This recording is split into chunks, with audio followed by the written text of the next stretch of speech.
Hey, everybody, and welcome to the Sayer Report. It is me, Sejohn, here with my host companion, Devon. I wanted to take the intro this morning because I've made an executive decision for us, Devon. Oh no.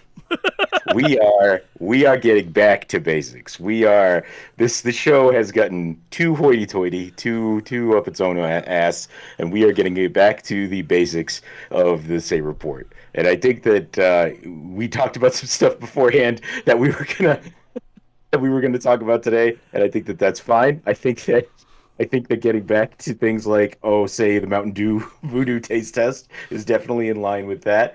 But there's some other things that we're going to talk about, I think. Oh wow. Okay. So can we start with the taste test right now? Because now Yeah, I'm yeah, scared. I because I, need. I don't want to completely throw your mojo off, your voodoo off. I mean, my whole thing was I was gonna do this like, dear the Say Report, how do you do a podcast without boxing gloves on your hands? Love strong bad. 404'd, because it's our 404th episode, and all I can think of is Teen Girl Squad and That no, yeah, 404'd. yeah, man. But no, but Um, that's exactly it, right? The 404 cast. We have the whole world has errored out, and we need to reset. So here we So are. that's what we'll do. But let's start with some Mountain Dew Voodoo 6, the 2024 Voodoo. This is my first open. Sejon's tried it already. I sniff, I sip. Oh wait, I got to join you. I need to join you in mine because yeah, that's right. I went and bought a second one. That's because he's the best, right? He's like, we're not going to mukbang, but oh my God, that is friggin' delicious. And yeah, Oh my it's why I went and goodness. bought a second one. Goodbye, anyone else who was quiet in the studio also trying voodoo for the first time. Yeah, It was Devin was Dale straight up having a Mountain Dew party. Yeah, having a Mountain Dew party. Oh, man. Oh, shoot, that's really tasty. I'm pretty sure P Diddy got arrested for those. Yeah, that's mean what you just said, but it's true. Yeah. So I mean, everybody's been kind of saying it's like strawberry cream. I'd believe that. Have they announced the flavor yet? Is the question I Hey, have to ask. So not that I had seen. No, I was thinking like strawberry, like Jolly Rancher I mean I'm thinking the lifesavers. Remember when they did or the cream Lifesaver. savers? I think Yeah, that yeah, this is how yeah. they That would. announce it back. Oh my God! If they brought back cream savers, no. There's Hershey's had one or something, right? There was this very specific brand that was like the not Werther's ones that were pretty Tastestations. Who made Tastestations? Oh my God, I don't even remember taste stations.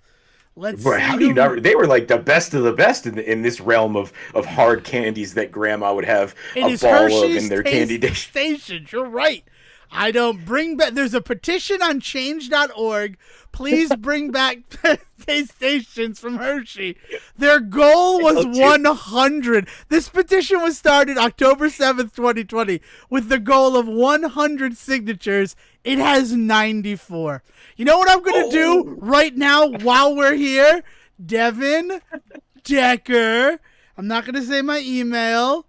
Do not display my name in the pretty sure comment. my name is one of the 94 already. So Congratulations! No, I will not chip in $2 to help reach the petition goal, and no, I will not be sharing it. I can't do anything right now. this Um, is this is this is exactly why they have it. yeah, well, I Oh gotta be yeah. honest. It's asking a lot from me. I thought this was gonna be a quick, fun thing, but yeah. So taste stations. Well, take me back. I'm usually the guy who remembers the candy and the foods that nobody remembers. Yeah, a lot of people. Hawaiian Punch, my favorite Halloween candy, is what somebody wrote as a comment. So, congratulations, Voodoo 2024, not releasing the answer too early. Though I don't know, 4 days ago, here's a USA Today article, and it I does like the not Hawaiian reveal the Punch flavor. angle. Yeah. My early The only guess reason is. I Well, the only reason I wouldn't say it's Hawaiian Punch is that Hawaiian Punch is already available as a somewhat carbonated like beverage in bottles in most places. You know what I mean? Like it'd Right, be it's really also. weird. Like the Mountain Dew Voodoo flavor of 2024 is Coca-Cola. Wow, that's crazy. Hawaiian Punch is part of the Pepper brand. I did not realize that. Good for I wonder you, how long that's been the HP. case. Yeah. Oh, goodness gracious. Yeah, so this is good. I'm really happy about this voodoo. Oh, this not. I really liked the Cherry Airheads last year. I have to be completely honest with you. It was Mm. so good. All right, Sejohn. So I'll get back to shitting my pants as I enjoy the rest of this soda. What do you mean you're making an executive decision? We're bringing this back to basics. How hoity and Wait, toity had we gotten? Was it talking about Nash Vegas for like? no, it was no. We're not gonna rag on Megalopolis. We're not gonna sit here and talk shit about Joker 2 because there's a lot of conversations to be had about like the state of things and all of that. No, we are gonna sit here. We are gonna talk about the decision by executives to not put Hellboy the Crooked Man in theaters, and the weird place that I currently sit in as somebody that has watched that movie, thoroughly enjoyed it, So fucking and good. kind of understood why it didn't get put into a theater. Yeah. I mean, I was still. Here's my initial thought after watching Hellboy the Crooked Man. First of all, I was so excited for this movie because of how much fun it was to share Hellboy 2019 with Dale and how much she enjoyed that movie, how much of a bonding experience that film was. And I was very excited to try to recapture that with the Crooked Man.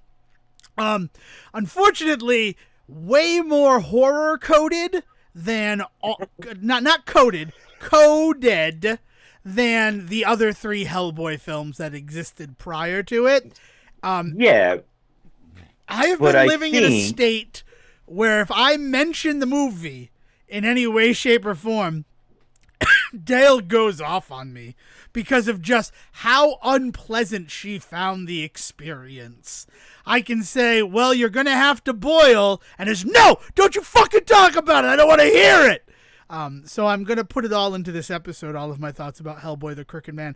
I just want people to know that. And I understand Sejohn saying, like, we're not going to rag on Joker 2 and everything like that. I have spent the last week watching everybody's takes on Joker 2, and it made me realize that I want to clarify something. I did not hate the movie. I know that I talked at length about crazy things that happened in the film, but overall, I enjoyed my time with it. And I just want that to be clear. I can question the film, but still say I liked it.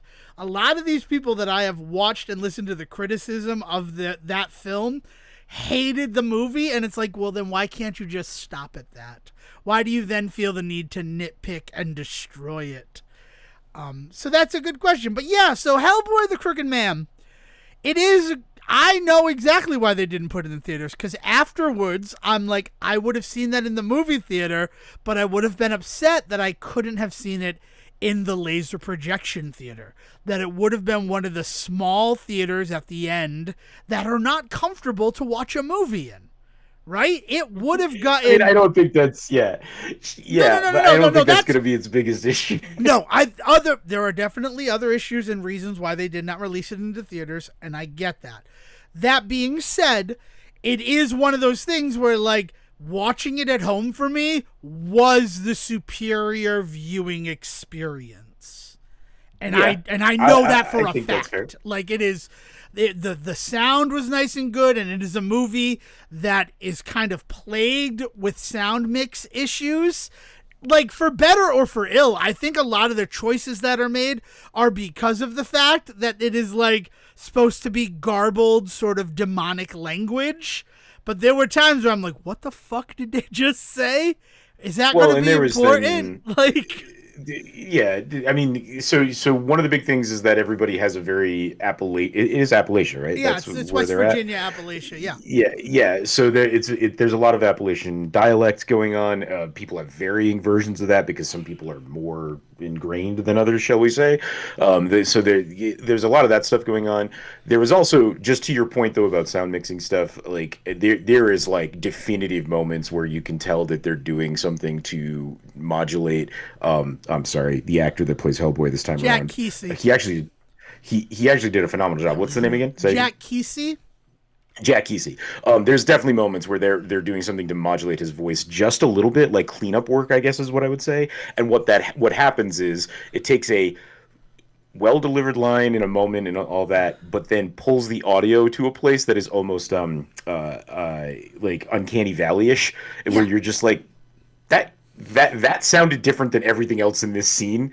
So like, did he say that in his own head? Did he say, like, he clearly didn't because these people heard him, and it pulls you out of the movie. Like there was so to the technical side of it, there's straight up were moments where I was just like, that sound that sound in that moment definitely like completely different than the sound in the rest of this, and not artistically so. Like it didn't add to the scene that the fact that his voice seemed to sound like he was talking in a room when everybody else was talking in an open field.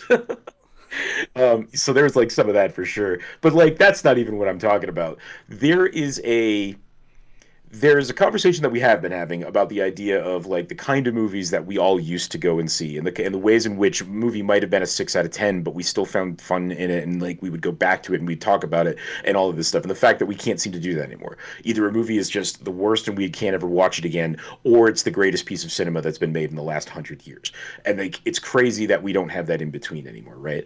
And so what I'm hoping is that with some of the conversations we've already had about a couple of movies that have completely bombed, we don't know how this one's going to do yet. And the truth of the matter is we're never going to truly know I mean, because of their decision to not put it into theaters, right? we don't And know I what think it's that's going to do part of domestically because it did release in Britain on September 27th. We can get some box office mojo-y information on this one. yes, some, but that's Yeah. never going to give us a picture of like that. I think the decision to put it onto a streaming service instead of releasing in theaters was in part, not completely, but definitely in part, to obfuscate the success of this film.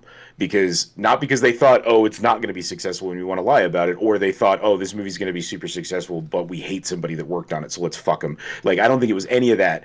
I think it is they were super unsure about what this movie was going to do, and one of the many benefits of going to a streaming service instead of releasing in theaters gives you in that feeling is the idea that you can the waters get very muddy when talking about how well the movie did, and depending on what numbers you poll or you cherry pick, to be honest, cherry pick, you can talk about how successful the movie was or how unsuccessful the movie was in whatever conversation you're in, right?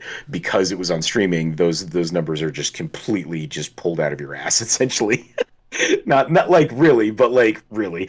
There's a lot less hand tying to actual solid numbers when you do this streaming service release versus right. Right. I don't think that's the whole reason, but I do think that's definitely part of it. That But no, the said, other part of it is it's just fucking weird.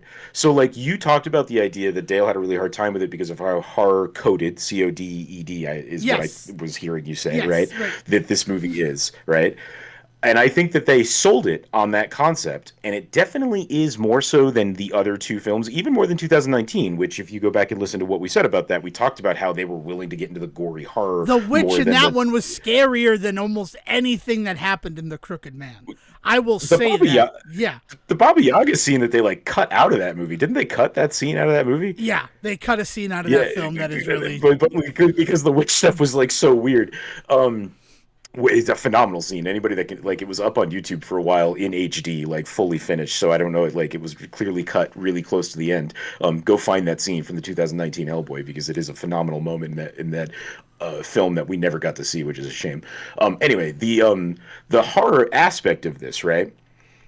Of this film was really played up in the marketing, and they were talking about like we're really gonna focus on that. We've even got a guy that's associated with a genre, like involved in all this stuff.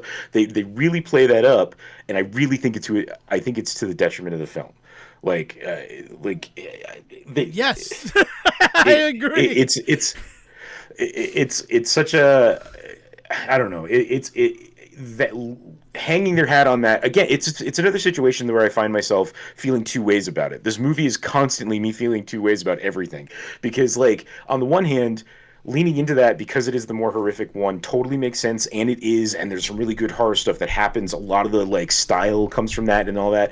But at the end of the day, it is still a horror action film. Yes. And there's an aspect to that is a lot different then like I feel a lot of the same things that I felt. And this is what's going to happen a lot with this movie is I'm going to be comparing it to a lot of other movies because I think this movie kind of lives in that world where it is best kind of seen alongside its brethren than it is kind of standing on its own. But there's a lot of my feelings the first time I saw the Resident Evil movie, the Paul W.S. Anderson movie. The original Resident Evil, where they're in the house and the laser grid that'll cut you up. Well, right, but there's if you go back and watch the early previews of that, there's a lot of stuff that implies they're in a mansion and then they find a facility, right? Which Watch is the movie. super Resident Evil. Right. Yeah. Right, Super Resident Evil, but if you watch the movie, that's not what happens. They're in the mansion for all of 10 minutes out of like an 85-minute movie, I think, if I'm remembering correctly. But anyway, they're only in the mansion for like 10 minutes before they then find the facility, and then the rest of the movie takes place in this underground facility. And it's an excuse for hordes of zombies and cool laser effects and all sorts of weird set pieces like that. But there's really not much to do with the whole like mansion aspect. And it was such a weird rug pull because not only were they huge Resident Evil tropes, but on top of that, the preview really built those up. The marketing really built up this dichotomy of what you're going to see, which felt good because that's again what Resident Evil is. Then you go and watch the movie, and that was weirdly disappointing, right?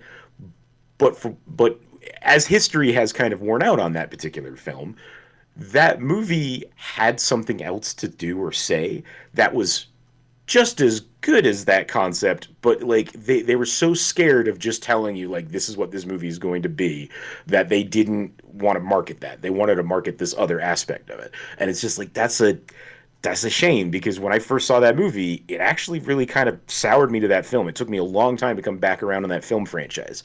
Honestly, it was I think it was when they do not Resident Evil Raccoon City, but when that franchise does Raccoon City and you meet Leon and Chris, I think for the first time, there's some characters that show up in like 3 or 4 that really kind of like, it was all right. It was the second Resident Evil that Is got it me. 2? I think it's 2. 2 definitely It might has even be Jill 2, in yeah. it. It has the dogs. I never really played the Resident Evil games. I watched other people play them. I heard people discuss them, but I didn't play them until 2019 when I played the Resident Evil 2 remake. So I'll say that. But the first movie, we watched it, and I'm like, this is not Resident Evil. And I'm okay with that. It's an adaptation. I'm fine that they told their own story in a world that made Umbrella exist. But when the second movie came out, and I was invited to go see it, I'm like, yeah, I'll go see it. I'm interested enough. And I loved it because it felt like the games that I had seen. It felt like being in the city made sense. And also, the natural growth from the mansion to the city makes sense. Like, but yeah, I think it is by the second one that they bring it more in line with what the series was. But that whole marketing aspect on that first one of like pitching it one way and then not really kind of bummed me out, right? And part of it was the horror aspect. I was really looking forward to a lot of the horror stuff. If I had known how much of an action movie this series was going to be, I would have had different feelings, which I can say with confidence because once I knew what that series was, I actually became a big fan of it later, right? So the same thing kind of goes for this kind of film here, and this happens a lot in these kind of like I'm thinking of Hansel and Gretel Witch Hunter and stuff like that too as like another one where they really kind of played up like the creepy aspect of it and they really played up like the effects and the set design and like the style of it, right? And then you went to go see it and it's this off the fucking wall action film and you're just like, oh, okay, they're just using the fantasy aspect as like a way to like explain things like wire physics and things like that, which is totally fine with me. Like I love that kind of shit, but like knowing what that movie is now, I have this other feeling about it. And I think that's where I am with Hellboy is that like now that I know that it's actually more of an action horror film, I think there's a lot more of it that I'm really on board with. And I even, like I said, I already know I liked it, but I think I'm actually getting more on board with it the more that I kind of sit in like the world now that I know what this movie is. But what this movie is selling itself to be as this really horror heavy story, I think is a little disingenuous because like there is this idea that there is a character in this film. Spoiler alert, I don't know like if this is a spoiler, but you know who Hellboy is, and so he can't die, right? Like it's like going to a superhero movie. Like he you know that they can't be they might lose. That might be something that'd be interesting to see, but you know that he can't die, right? And in a horror movie, that's a huge deal, right? Like that's a big aspect to the idea of the stakes. Is like at the end of the day, as crazy as things get, I know this person has to come out the other end alive. Is a hard thing to play with, right?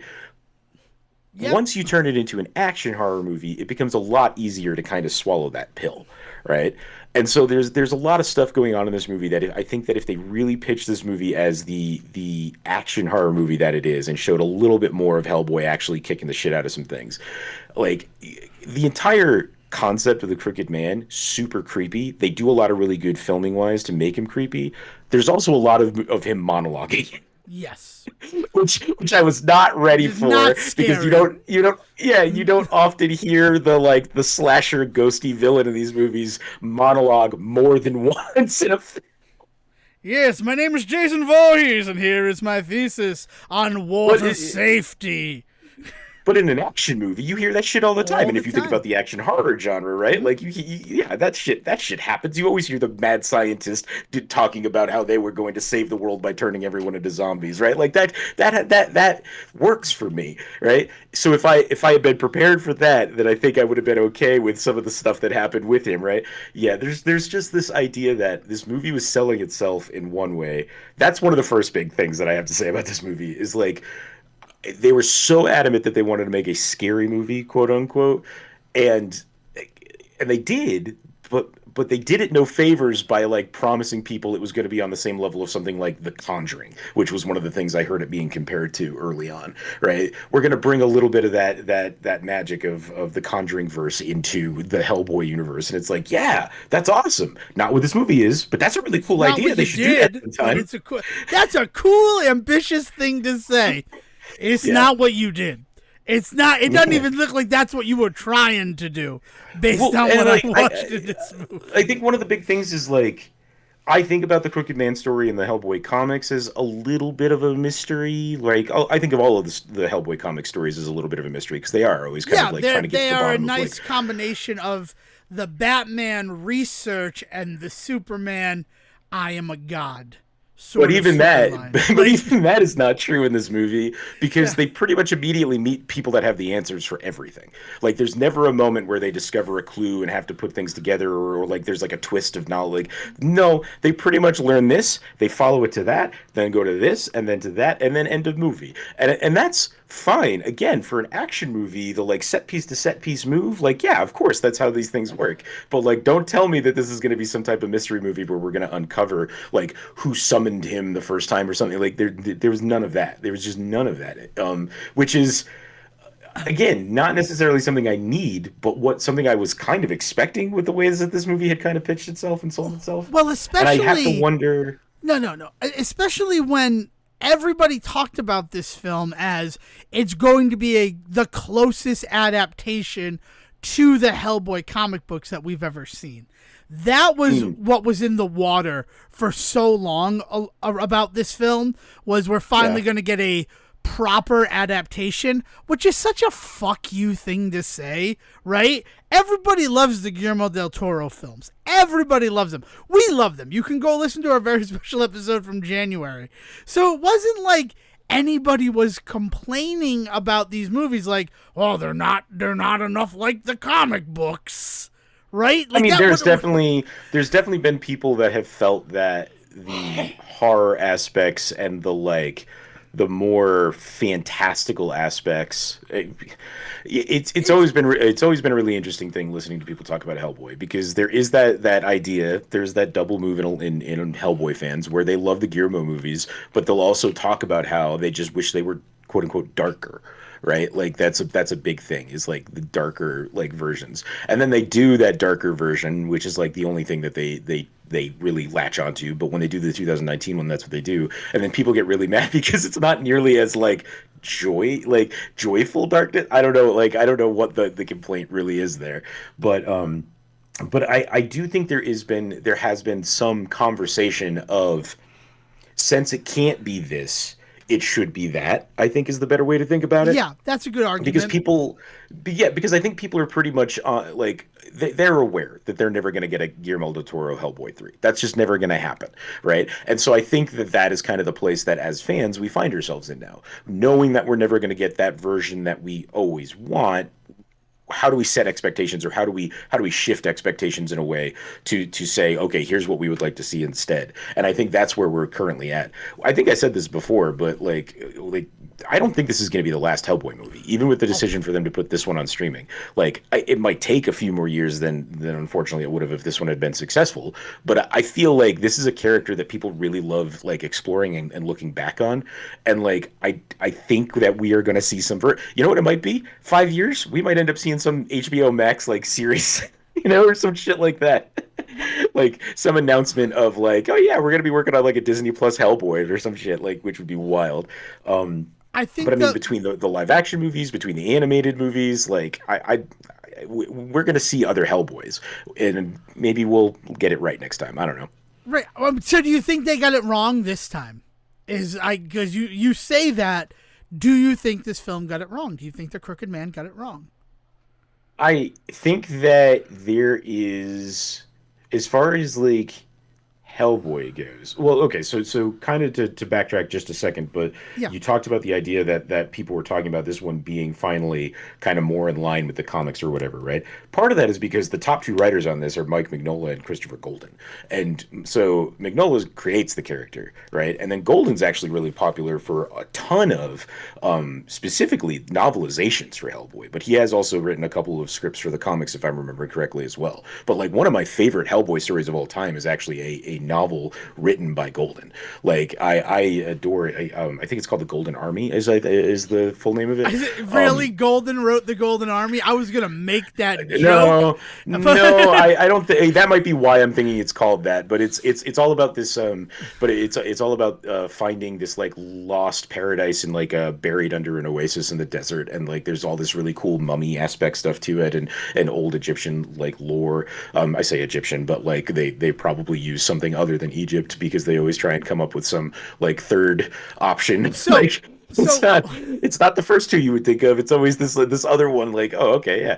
Um, so my but guess is it's the Lost Army, a novel by Lost Army, Christopher probably, yeah, Golden. yeah, That's his yeah, first Hellboy novel. And yeah, it takes yeah. place. British archaeological team sent to the edge of the Great Sand Sea to exhume evidence of the incident has gone missing. The incident is a fight between cambyses of 50,000 soldiers to conquer the Egyptian desert. To Yeah, an and like oasis it's city, yeah. gory and scary, and like it's a phenomenal story. Like I love it, right? So these are your top two writers on this film.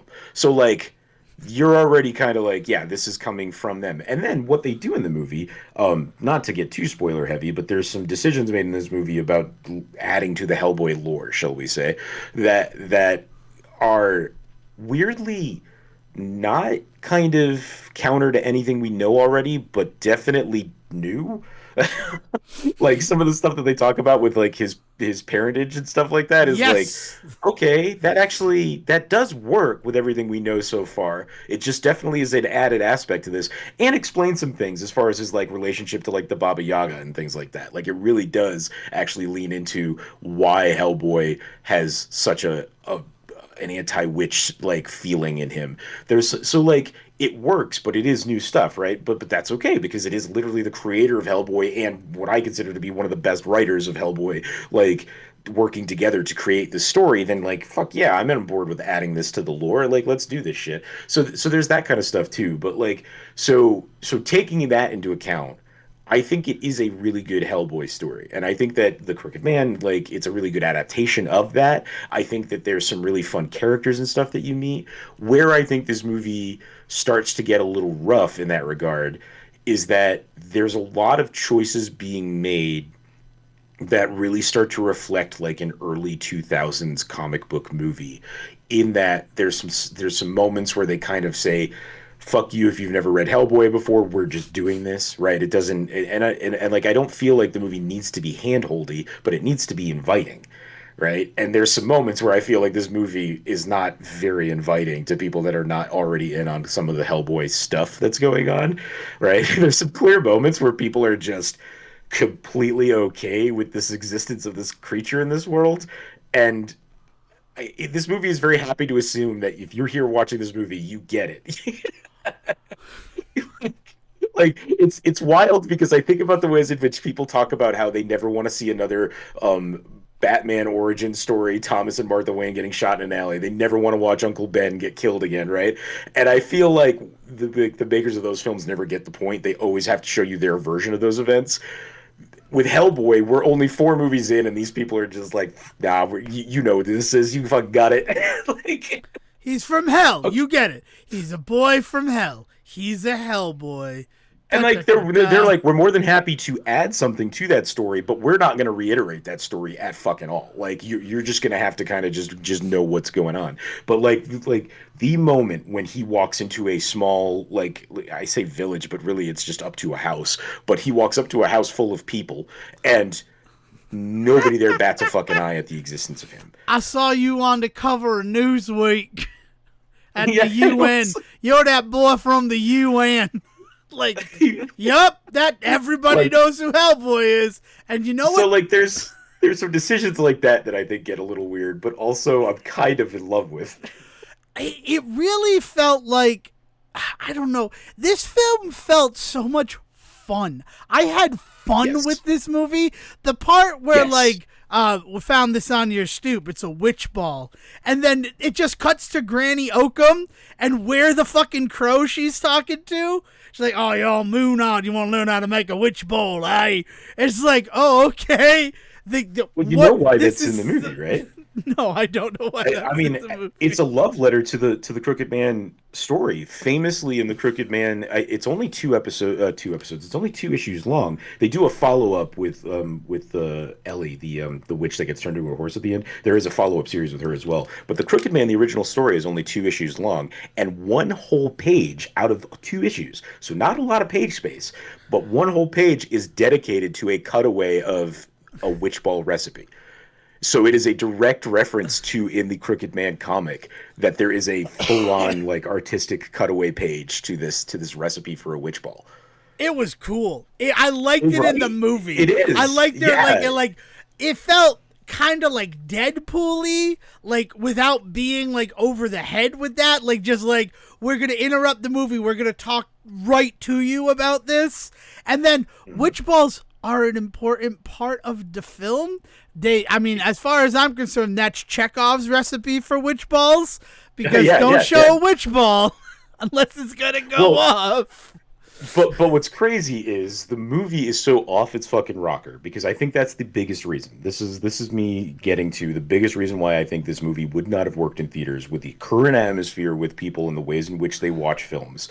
This movie is going to make you uncomfortable, not just because of the subject matter, but also in the ways in which it is a film and they do shit that films don't always do, like something like this, right? This weird cutaway to this moment.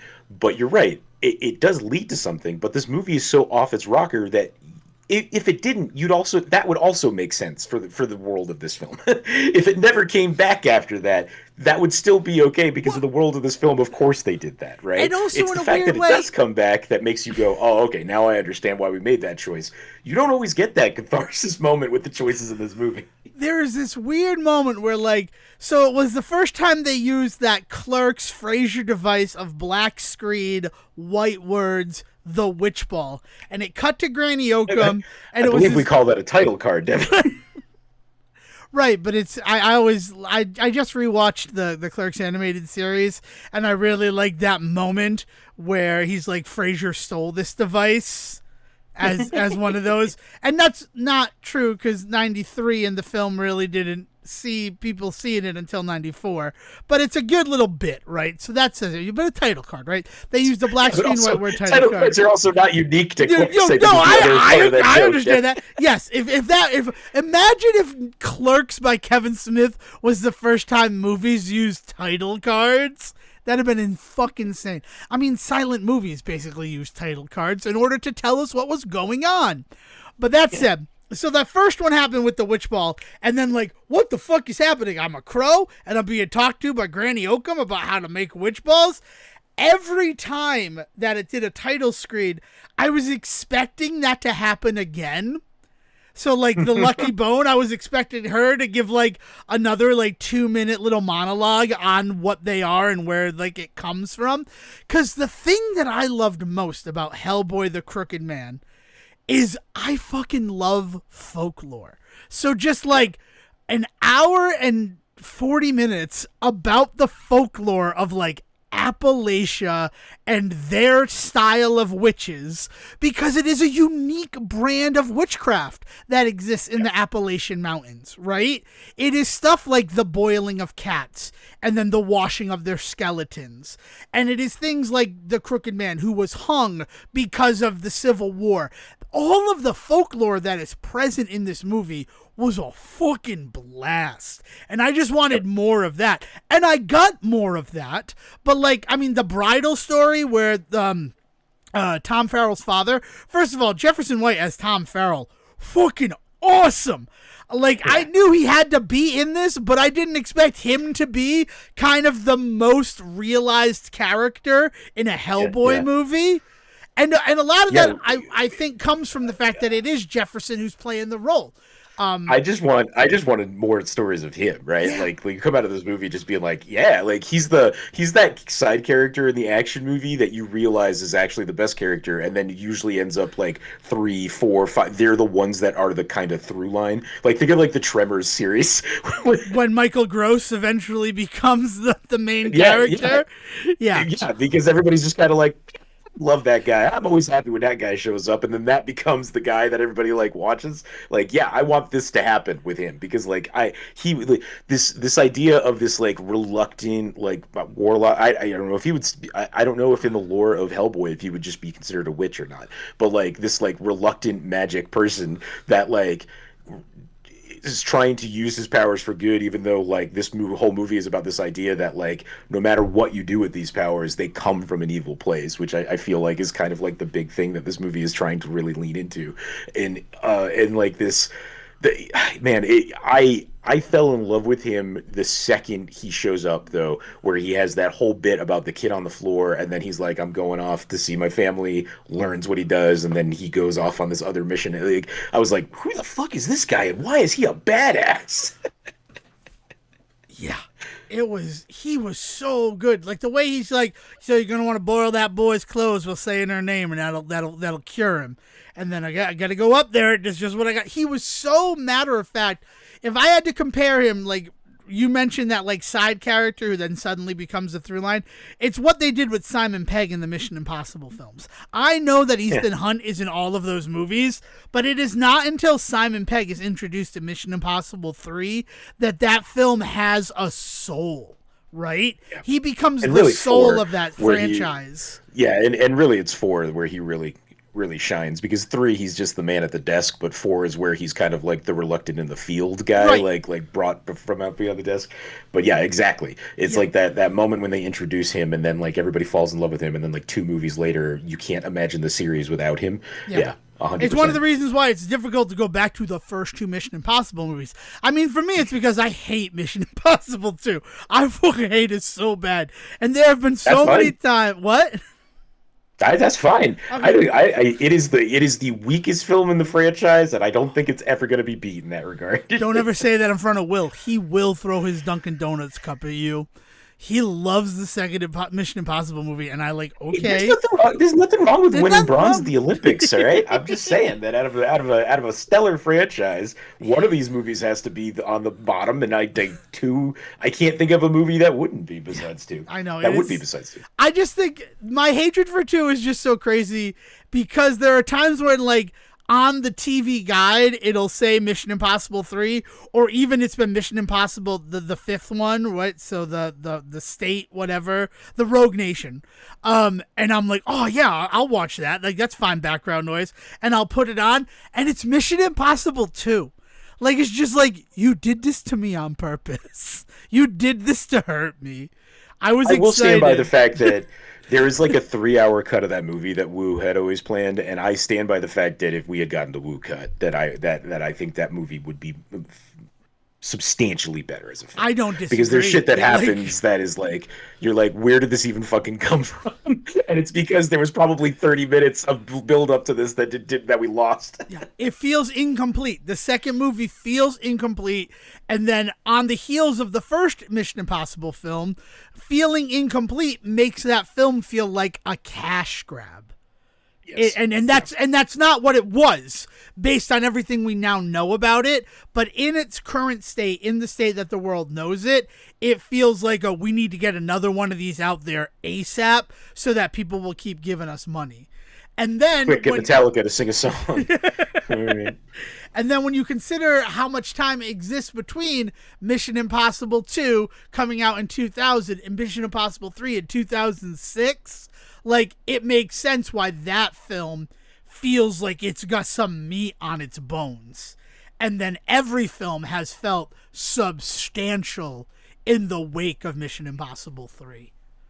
Well, and I think that I think people are going to look back like much like we do, where we talk about like certain movies being kind of like Batman '89, the ways that we talk about Batman '89, kind of really opening the door for some stuff that happened with those kinds of movies going forward.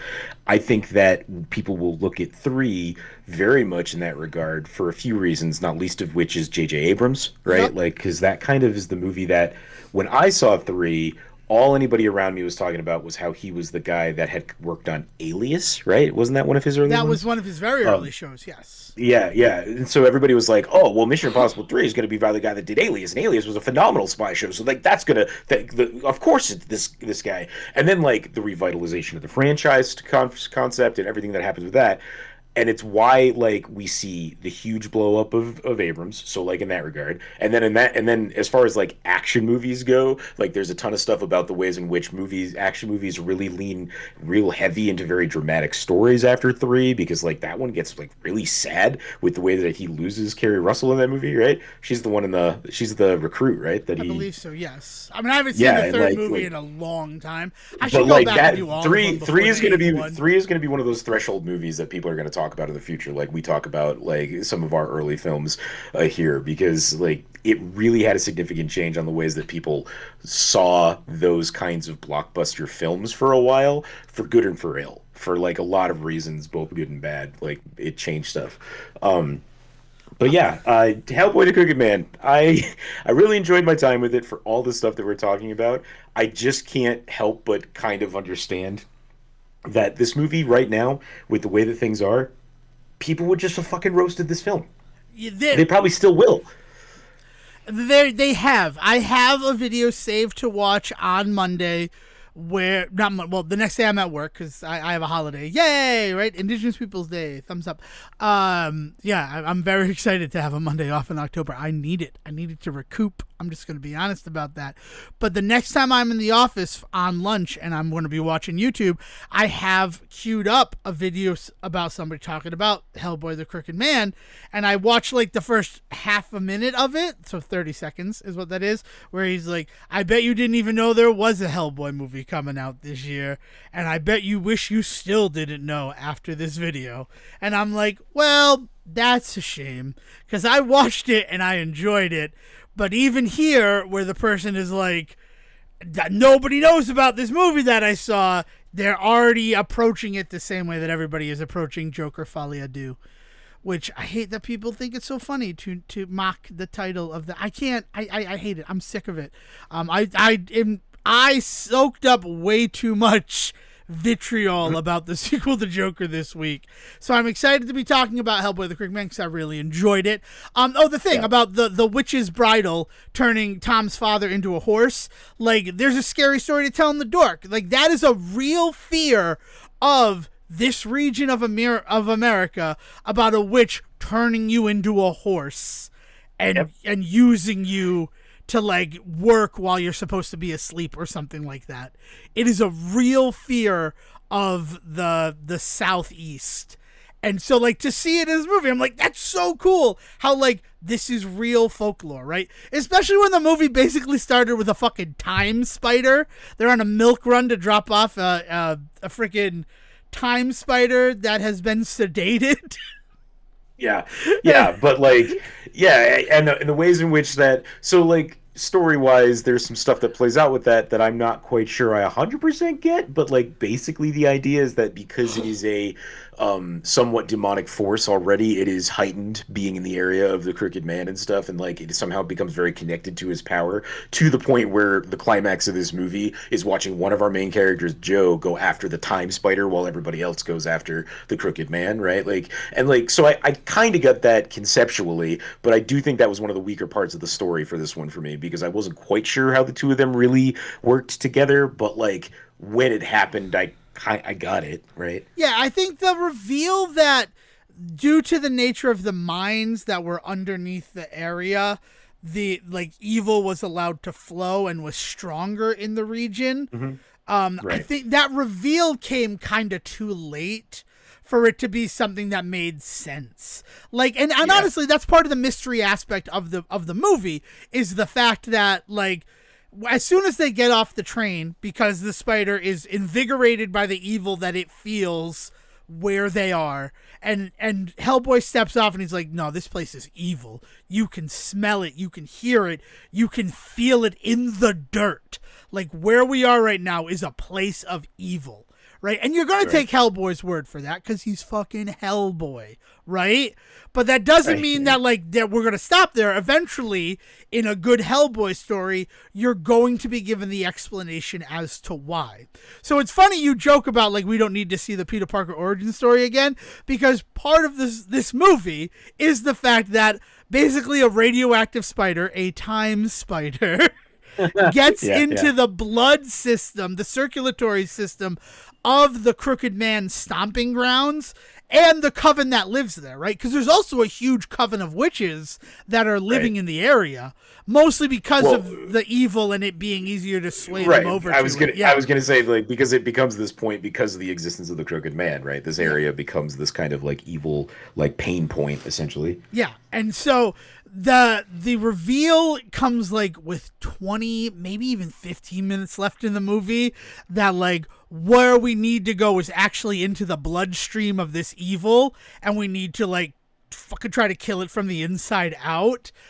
Yeah, So one of like the things I wish they had leaned into more in this story, like in this aspect of the story, is every time they talk about going into the mines, they treat it like going into hell. Like they do talk about it that way. The mouth of hell or like the opening of hell or the opening of that below, right? They talk about why the church was put where it was and they have that conversation. Like there's all these moments where they get so close to really kind of talking about that and then they don't take that extra step. And I'm with you. I wanted more of that. yeah. Like there's like they were so obsessed with obscuring the mystery and keeping the mystery alive that it ended up hurting the overall flow of the story. Like a Yeah. conversation about like we cannot enter that mine because of what it represents. Like it's just hinted at and then they move forward. And that's where it feels like this movie really just expects you to just kind of just be on board, right? Is like that's what I mean when I talk about this movie just kind of wants you to just kind of just already be there. And if you're not, kind of fuck you. And that's not necessarily the best way to make a film nowadays. I love it. As somebody that is on board, I get to enjoy the privilege of being that one that's on the bus, right? Like, so like I'm totally okay with this. But man, it's a ballsy move. And again, a reason why I can see as an executive watching this movie and going, I'm not gonna let this blow up in my face, right? Like I'm just not. 10, 15 years ago, this movie would have came out in theaters, obviously, because of like the state of streaming at the time would not have 5 prompted years ago, for this. this movie would have But come out in theaters. I don't know. No, I mean we're getting to that point now where 5 years ago we're starting to talk about the startings of COVID, right? And Well, I mean, there would have been some I conversations think about the whether or reason not, why or this movie would have came out in theaters and people would have talked about they released it in theaters so that they could hide it, quote unquote. right. No. 5 years. The reason the 5 years ago is that's when we got Hellboy 2019. That was 5 years That's true. ago. And That's so true, I yeah. feel like this film, in a lot of ways, does mirror that, right? Maybe with the horror notched up 2 more clicks on the dial.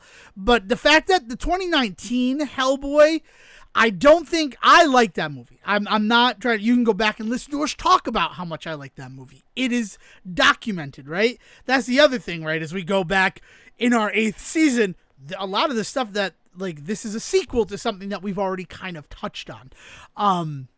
Sequel in, like, the broadest sense. And honestly, one of the biggest theories is that they released this movie so that they could hold on to the Hellboy license. Though I don't know who the fuck Ketchup Entertainment is and how they're connected to anything that came beforehand. But that's neither here nor there. But I do think that if the 2019 Hellboy were the Crooked Man in the current climate of cinema, it might not have gotten released to theaters either. I think it might have gone straight to streaming. That's where I'm looking at when I say 5 years ago. I think this movie still goes out to theaters because of what that movie was, right? Yeah. I don't know. It's but I really liked it. Last things I want to say on this one, Joseph Marcel as the Reverend Jeffrey from The Fresh Prince of Bel-Air, he was so good. Reverend Watts was such a fun part of this movie. Yeah, it had a little bit of the Stephen Kingy like magical Negro character that we've gotten a little past. I did love him, and I do love the whole idea of at the end of the movie, you're not quite sure if he was the one that saved her or literally God, maybe. Like there's some weird stuff that happens in that story that again I really liked. But it was hard to not think about the fact that this is the first black person we've seen in this whole movie, and of course he has this magical spiritual connection to the universe and all that. It was just hard not to note. Well, yeah, and I'm fine with noting it, but that character can just be a trope, or what he brought to the character was really good. The moment where the Crooked Man was like, I can give you 20 more years, and he de-aged him, I'll give you back your eyes, and like he could see again, like that was cool. And I think he played it really interestingly as like, you know, this is a man of God, like being given what he is expected from the man he has devoted his life to by the other side. But he's still devoted to the side that he's devoted to. Like, it was really cool. He just gave a lot. It was a really good performance. And it's nice seeing Joseph Marcel in something again. Even if you're not wrong, it is a very outdated negative trope that he is sort of representing. But to what you were saying about like his relationship with God and the other side, and this idea that he has kind of this unfaltering thing. I mean, it becomes key, right? Like it becomes really important to their whole success is that this person, this one particular person that actually has this truest faith amongst them is the one that is down in those tunnels towards the end. Again, very Stephen Kingy in that aspect. All I could think was like, yeah, the most spiritual person in this movie with a true sense of right is wielding a shovel in a dark basement, and they're blind, so they have a disability of some kind, but of course the situation that they're in they wouldn't have been able to see anyway, so their disability suddenly disappears essentially in their most triumphant moment. It was like straight up reading a Stephen King book. Right. And that's fine. That's what happens. Like, it's hard not to. It was amazing. Yeah. These are the things that give you those welling heart feelings when you're like that nostalgic for these kinds of stories, right? Like this movie, much like you were talking about, where like it has this really good folklore aspect. I think also from just an adventure story, like I think there's just really good moments and beats in it that are tropey, but like I'm happy that they're there. And part of the reason that I'm okay with them being tropey is that, as I said all the way back in the beginning of all this, Hellboy's there. And I know Hellboy's going to make it out in the end. So I expect to see some plot armor. I expect to see some tropey moments where things are going to just go his way because I already know he makes it out in the end. So that expectation is already set. And I think that's the biggest thing about this movie is that it's really hard to set expectations for this kind of film. And I think that is what scares people off, like scared executives off, and made them say, let's just put it on streaming. There's no way we can set an audience up to watch this movie right now. And we are in a place where if audiences aren't fully prepared for what they're about to see, then there's a 90% chance they're just gonna fucking roast this thing on Twitter tomorrow. So let's just fucking kill this thing before it gets out there. And that is the fear that movie studios are currently living with. And like they should definitely always kind of be doing what they can to please audiences, but also it sucks that we don't have anybody willing to take risks right now, like this movie. More risks like this movie. What really sucks is that, I mean, I've been watching New Girl. We started up New Girl in the house, and there's a scene where Schmidt, so New Girl's what, like 2000, I have to, like 2009, is that when that show premiered, right? I don't know when New Girl came out. 2012? Maybe you can look that up and while I'm giving this little speech. But Schmidt has this whole thing about the world is terrible right now. All movies are basically sequels, and that's from like season 1 or season 2 of New Girl. So like that was 2011, by the way. 2011. Okay, yeah. So I knew it was post Cruise. So like this has been something that has been in the cultural consciousness for like 13 years. We've been saying it. But where we are now, and what is scarier about it, is Hollywood, scarier being a relative term, right? Just saying that. Hollywood was okay with sequels because there is some established franchise that will bring people into the box office. But what we've seen in 2024, and I think the reason why, Hollywood is shitting its pants, right? I've read plenty of articles about that, is the fact that they're tried and true only doing things that people know is now no longer working. Right? We'd give it a pass because it exists in a franchise. We give it a pass because it's a sequel to something we already know. And I was just talking with somebody, listener to the show, Hab Guy, where he's like, I feel this sick obligation to go see Terrifier 3, even though I didn't like Terrifier 1 or 2. And I'm like, what you need to understand is that in cinema, you have no obligation. Right? And I think we all need to understand that. The amount of people who are like, I don't want a sequel to Joker, but then went out and saw the sequel to Joker. Why? There was no obligation to go see that film, right? FOMO. FOMO, Dev. I know FOMO. FOMO is, and that's been the biggest marketing. We've talked about how big FOMO is in marketing for a long time, especially height of the pandemic and the fact that like, oh, it's only available in theaters, right? So if you're afraid of the virus, you'll miss out. Plus, we as Disney are going to start spoiling things that are in this film in our marketing. So if you don't go see it this weekend, you're fucked. Yeah, you're just gonna get the whole story bled out to you through Twitter by us over the next 2 days. So, yeah, right. I mean, like, look at example, the Voodoo, right, to tie everything together. Voodoo 2023, the day that it went for wide like sale, right, where like their day, because it always has like it rolls out kind of soft, and then there's the day where they're like, as of right now, anyone in the country should be able to go into a store and buy Voodoo 2023.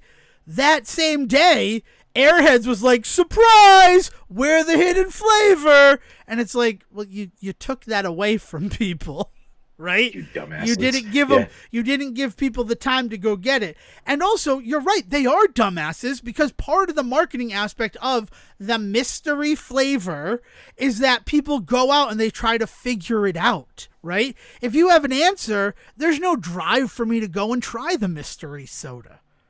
Right? And when it's just Reddit posts of people like, I'm pretty sure it's Cream Savers, tastes like a pixie stick to me.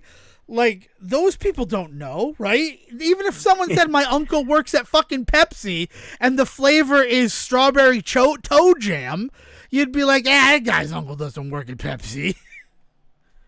Right? So, like, until... Sorry, I was like a strawberry toe jam. Sorry about that.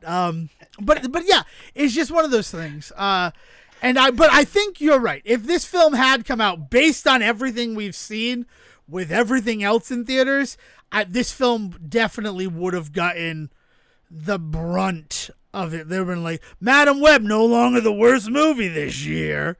Like, oh, right. Yeah, no, that's the other thing is everybody would be basing the entire comic book film industry on Hellboy, a movie that a film franchise that is famously really kind of not attached to any major comic book industry, but like as much as what is it, Dark Horse that publishes them, right? Like as Yeah, much as Dark Horse gets a cut because these movies get made, they're not out there making a Dark Horse universe, shoving a movie down our throat every 5 years, right? man, I'm a little upset with you because I was gonna say, yeah, it's a bit of a dark horse, and you stole that from me. No, I'm okay. So I don't. Is there anything else that you have to say or want to say about Crooked Man? I think it's good. I think that the fact that it was only $20 and you could only buy it, you could not rent it. Where I saw it available. Yeah, and that'll probably change once rights things turns around, right? But Yeah, I'm sure for the first like 2 weeks or something, it's not going to be. My hope is that by Halloween it's rentable because I think that's really like I think it is a perfect Halloween night rent. Like I think that like if you're looking for something that is scary and got some gore to it, but also at the same time is not like a huge emotional investment. I think it's perfect. Like I think it's exactly for that because there's definitely some movies that I have watched already this year that I'm just like, oh man, I don't ever need to watch that one a second time. well, that This is one I would watch again. the movies that you watched twice, Devon, blow us away. Was the feeling after we watched Beetlejuice yesterday as a family. And I'm like, I still like that movie. I really liked Beetlejuice. I do. I liked that one. I don't know. And I feel like people liked it. I don't know. So the last thing that I do want to say is that it is Resident Evil Afterlife in 2010 where the Redfields, Claire and Chris are introduced. And then Resident Evil Retribution where we finally meet Leon S. Kennedy in 2012. Right. So you were right about the fourth or fifth. But I'm saying that Apocalypse, the one that was actually set in Raccoon City and had Nemesis and Jill, which like Resident Evil 3 of the Resident Evil games that I was around but never played was the one that interested me the most because they sold it on this thing of like the Nemesis is always out there and tracking you, and it's like that seems super cool. We know that that's not the case. That was marketing mumbo jumbo. But we've also you got to remember how controversial 3 really was when it came out. There were a lot of people that felt like it was way too action heavy. Plus the reusing of the Raccoon City stuff from 2, people were really like you shitty about. I don't, grabs. you know. Yeah. Yes. Yeah. So yeah, like so when that's what the movie franchise decided to lean into, people were just like, really? This is where you decided to go? You didn't go for the one everybody loves right now, which I think by that point 4 had been out for a couple of years, right? Like you didn't think, oh, let's get Leon, the guy that everybody's dreaming about right now, into this one. I mean, 4 had come out the same year. They're both 2004. Yeah. But like to not have Leon in that movie is a weird choice. Yeah, because it's not like Leon didn't like. Yeah, Leon had existed already from 2, so like it's not like they couldn't pull that character when they knew a game was coming out with him as a character.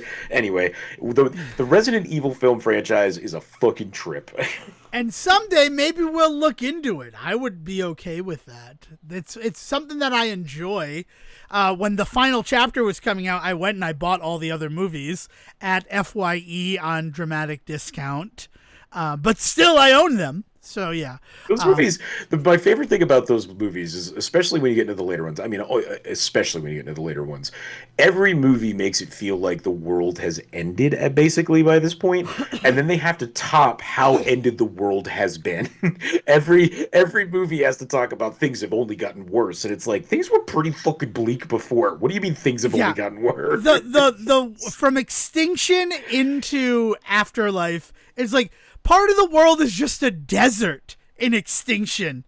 And it's like, but it's worse. Even worse than the barren wastelands that litter the world. Try going to a place where there's actually a human population. You don't even want to see what that's like. Oh my God. Yeah, man, that franchise. It's something else. So, I mean, Hellboy the Crooked Man was the big thing that I wanted to talk about this week. But some other things happened. That I feel are worth mentioning. You want to... sorry, you sound like you have a plan, but there's something I was hoping you were going to talk about. Well, I want to talk about the fact that, like, I'm sorry I didn't complete Zelda until this morning. But I've now beaten Zelda. that's the news. Why are you sorry it took you until Because this I morning said I was going to be done earlier in the week, but I was doing a lot of house cleaning and stuff like that. And also, when it was clear that I was at the end of the game, I'm like, man, do I want to go get everything else? So I did that. I went this morning. I woke up around 8 o'clock, and I got the remaining mite crystals, the remaining heart pieces that were still out there. Both of which were like single digit. I had 2 heart pieces left, and I had 7 mite crystals left, and I'm just like, this is like a needle in a haystack at this point. Though you do get an item that makes mite crystals, they make a noise if you're on the same screen as them. But what defines a screen varies from region to region. So it's not as helpful as you think. Well, it's like looking for the seashells in Link's Awakening. Yeah. Awakening, right? Yeah. Or yeah, that's the best one. There's no other way to do it. So like, yeah, like there's one on this screen, but like what this screen means and what that represents could be a lot of different things. I mean, I am not as deep into the collect them all part of it as you clearly have already done already, but I feel like they do a really good job of signposting where stuff is. Not that I'm saying why didn't you see it while you were going along, but with that tool, I feel like if I had something that said to me, pay attention here, then once I kind of had that clue, it'd be pretty easy to figure out where shit is. Because, like, for instance, really early on, one of the very first ones I found, there was a rock that was at the end of a line of grass that was shaped like an arrow. Yes, I So, like like, that one. That's a good one. Right. So, but like if you were looking at the screen, then you were like, oh, that arrow pointing to that rock clearly. So you lift the rock up and there one was, right? So like it feels like there's a lot of that sort of stuff going on with them. Do they get shittier than that though? So one of the last mite crystals that I received, it bings that you're close to it when you are below it, and it bings when you're close to it when you are above it. It's when you're in the Hebra mountain range, so the icier mountains. I don't know if you've seen that yet. You've probably seen it on your map. And you can't fall down to it. So like when I'm above it, and literally if I stepped forward, I would fall to where it is. Like that, you shouldn't give me any indication that I'm near it. Like I can't get to it. There's literally no way for me to get to it from where I am. What I had to do was climb up from the bottom, and it's in like a heavy wind-blown area. There is no, at least as of my finding and checking online, you go into a cold place, but there's no like clothing to help survive the cold. It's all about drinking a smoothie that will keep you warm. I was going to say smoothies, right? Yeah. So there's like a pepper smoothie or something. Yeah, the double pepper smoothie. But it's it's a thing that exists in the game. It's a mechanic that exists in the game. So you have to climb up to this place, and then there's also a cave in there, and I'm like, oh, maybe I'm an idiot, and like I didn't find the cave where the cave connects. No, the cave is also a reward. You get 1 mite crystal, and if you go into that cave, you get something that would make climbing the mountain easier. But like literally there's so many times in the game where like if you try to climb up, eventually you'll hit a ceiling, even if you're outside. So it's one of those things where like, oh, it's this one area where like we'll let you climb forever. And I'm like, oh, okay, that's fine. I think that was the second to last one that I received, was where I'm like, all right, well, it's going off, and I'm like, and the only place that I can go is up. So I guess I'll try climbing. And I got up there, and it felt pretty good once I found it. And it felt even better once I went into that cave and got like an actual reward that would make the mountain area easier for me, even though I had already cleared it. But subsequent playthroughs, knowing how quickly I can like get up there now that I know how to get up there. Oh yeah, that's one of the big things about this one that I'm kind of looking forward to and curious to hear what's going to happen is I just want to hear about people's like second and third times through, like not necessarily like speed running, like streamlining it, but like the choices that we learn that people make about like oh, I don't like the water temple, so I save that one for last, which is like the big thing that we learned about Ocarina of Time. And then you have people that kind of combat that and they go, I'm going to do this speed run, but I'm going to do the water temple first, and it's like, okay, like, good on you. Like, but there's the the kind of meta mythos that like develops around these games, I'm very excited to start hearing some of the stuff with this one. Between like the creations you can make with the echoes, the ways that you can get around the map and around puzzles and things like that, depending on what you do. I for like the longest time, like I keep forgetting that you can possess things essentially with the X button, and Yeah. like that's like the main way that you get around things by like moving rocks and moving statues and stuff. I am always finding ways to like climb over a thing, and then I realize, oh shit, I could have just fucking moved it. But Uh, like that's gonna become the mythos for me, is gonna be the ways in which I climbed all over this fucking mountain because I forgot you could move a boulder. there you can move treasure chests, which is a big thing in the game, and there's that wall of fans in like the Gerudo area where I'm like, I'm gonna climb over there and open that treasure chest, and I'm like, oh, I felt good once I did it, and then I go to Dale, I'm like, did you get that treasure chest by the wall of fans? And she's like, yeah, I grabbed it and I pulled it down. And I'm like, oh yeah, because that's an option. You can just Right. move things, and I'm gonna set up my rock strategically so that it blocks the fans and allows me to move forward. And her, pulled it forward, got the chest. It was 50 rupees. It was nice. I'm like, So, as somebody that's at the end of this game, then Dev, right? yes, I would like to I ask finished you it. I finished it what, before we started. I just yeah, want to say that, yeah. what is the best echo you think you like? What is your favorite? Not necessarily most used, but like, what do you think is the echo that you should make sure you get the next time you Ooh. play? Um, that's such a hard question. I asked that knowing my answer immediately. So, Okay, I mean, like, the best echo in the game, as far as I'm concerned, and these are my most used, is the water block and the cloud, because those became okay, my big, like, traversal echoes. But, like, in terms of echo that does damage, the third level Dark Nut is incredible. And nice. I come to find out that there are Lionels in the game. I didn't find any Lionels while I was playing the game, but I had to fight a Shadow Lionel at the end of the game, which leads me to believe that there must be Lionels out there in the world of Hyrule. I'm just an idiot who didn't find them. Yeah, that would be wild. Maybe they're not in yet. Maybe it'll be one of those things. I I don't mean, know. I did beat it on the first build of the game. I will say that. I really respect that Nintendo allows you, and this is a controversial thing that I'm about to say, based on another aspect of what's going on with Nintendo right now. But I could play on the version that was on the cart without updating. And I wanted to see if it was completable. So I kept doing that. And on that build of the game, I was able to collect everything. I was able to beat every boss. And I didn't have a single crash, which is going to play into something else that I did Nintendo Switch related. So it is nice that on the cartridge is a complete build of the game. My guess is any updates to the game are things that are going to prevent Nitros from getting a 35-minute, 33-second clear of the game in any percent. Mm-hmm. That is what I feel like the like little breaks in that. The ability to play as Link for the entire game, which has been found. It takes about 30 minutes of play, but then you can be Link for the game using a load error, right? You load in a game further along from before he is captured, and then you're just Link out in Hyrule. Like, that is a thing that people have figured out how to do.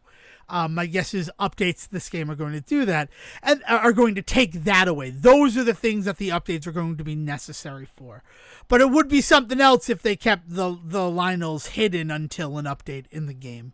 So I am going to go through, see if I can find them, because they are one of the echoes I don't have.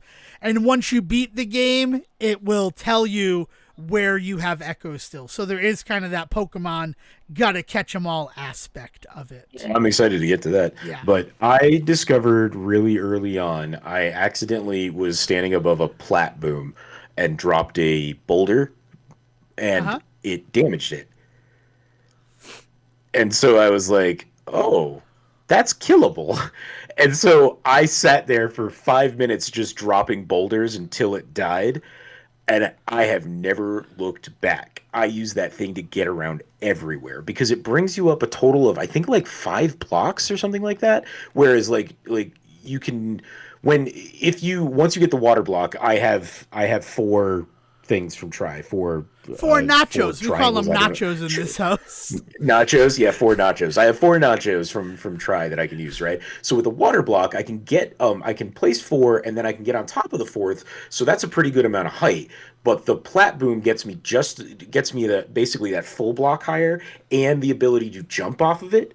So like it's been phenomenal to get around everywhere. I did the entire Zora section in less than 15 minutes because rather than trying to figure out ways to like climb up waterfalls and get around and go up caves and pathways and shit, I just kept because of the way that water works, I would stand on the edge of the water, drop a plat boom in, and it would be below enough beneath me that I could jump on it because the only downside to the plat boom is that it is a block high, so you can't jump on it. You need to put a half block something, usually a trampoline for me.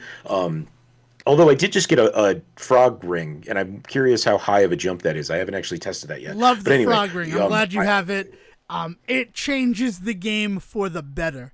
If you've done any acorn hunting so far, that frog ring makes acorn hunting a breeze.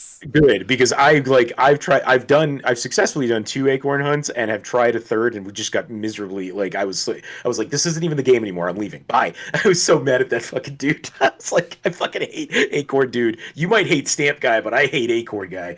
Well, I only hate Stamp Guy because at like the very end it changed what Stamp Guy was. But I'm happy I got all of his stamps, even though his reward is bullshit. I'm calling you out, Stamp Man. Your reward is bullshit. Actually, you've Second gotten rate tingle. you have costumes, right? I think he's better than Tingle. I'm gonna be honest.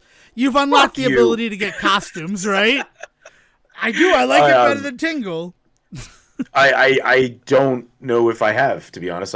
So I've just woken up in Hyrule after doing kind of the opening part of this, right? I just freed the king and all Yep. that from that one. And I've been kind of walking around and exploring stuff before I start actually going forward from there. So you haven't like spoken to found the king after that? I found Wait, what? Did you speak to the king after that? Yeah. Okay, so that's when you got unlock costumes. Like you can put on your disguise again, and you now have the royal attire. Oh, Yeah, I didn't know that I could change my new look. Yeah, no, Yeah. I did get the new look, and I got like the whole like give her the outfit aspect with Impa. I didn't realize that that was like a costume change thing. That's yeah. right. So you can, if you go to your accessories, if you scroll all the way down, there are costumes, and there are other costumes that you can unlock. Oh, hell yeah. And unfortunately, there are some really fun costumes. 3 of them are tied to amiibos. There are 11 total. And 3 are amiibo exclusive. So there's really only 8 in the game total. And all those 3 ones that are amiibo are just recolors of stuff that you already get. But my biggest complaint is, as far as I can tell, 2 of the costumes give you like extra powers when you wear them. And then it's like, well, why would I wear anything besides these 2 costumes? Like, Yeah. you get one that is like a reward for like completing a bunch of challenges. And I'm like, this is really cool. But it doesn't give me anything other than a cosmetic change. Where the thing that I was wearing before, I spun faster and had a larger diameter to my circle of my spin. So like, that's what I'm gonna wear. I like. Yeah, Oh, I like, mean, so one of the big things that I've really been loving and digging about this game, like, is the ways in which it really has married a lot of really cool stuff from over the years in Zelda. I mean, from the style of the Link's Awakening stuff to the map from Link to the Past, to then just having all of these little nice like quality of life like side features and things that you can do that are very much Breath of the Wild style.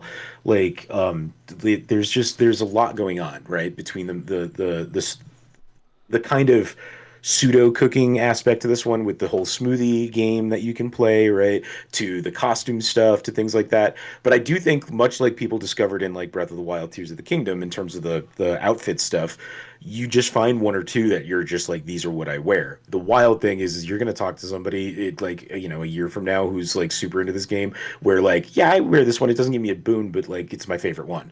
And like, you're gonna be like, I don't understand you. Like, that is the way that some people are. Is they just get attached to some of these things depending on what they look like, depending on what they represent from the game. Like, people are gonna just be super into certain ones that they'll wear most of the time, and they'll change when they want to, right? Because you and I have talked about costumes from Tears of the Kingdom and stuff before, and we have both been very different in our approach to the ways that we run around the world normally.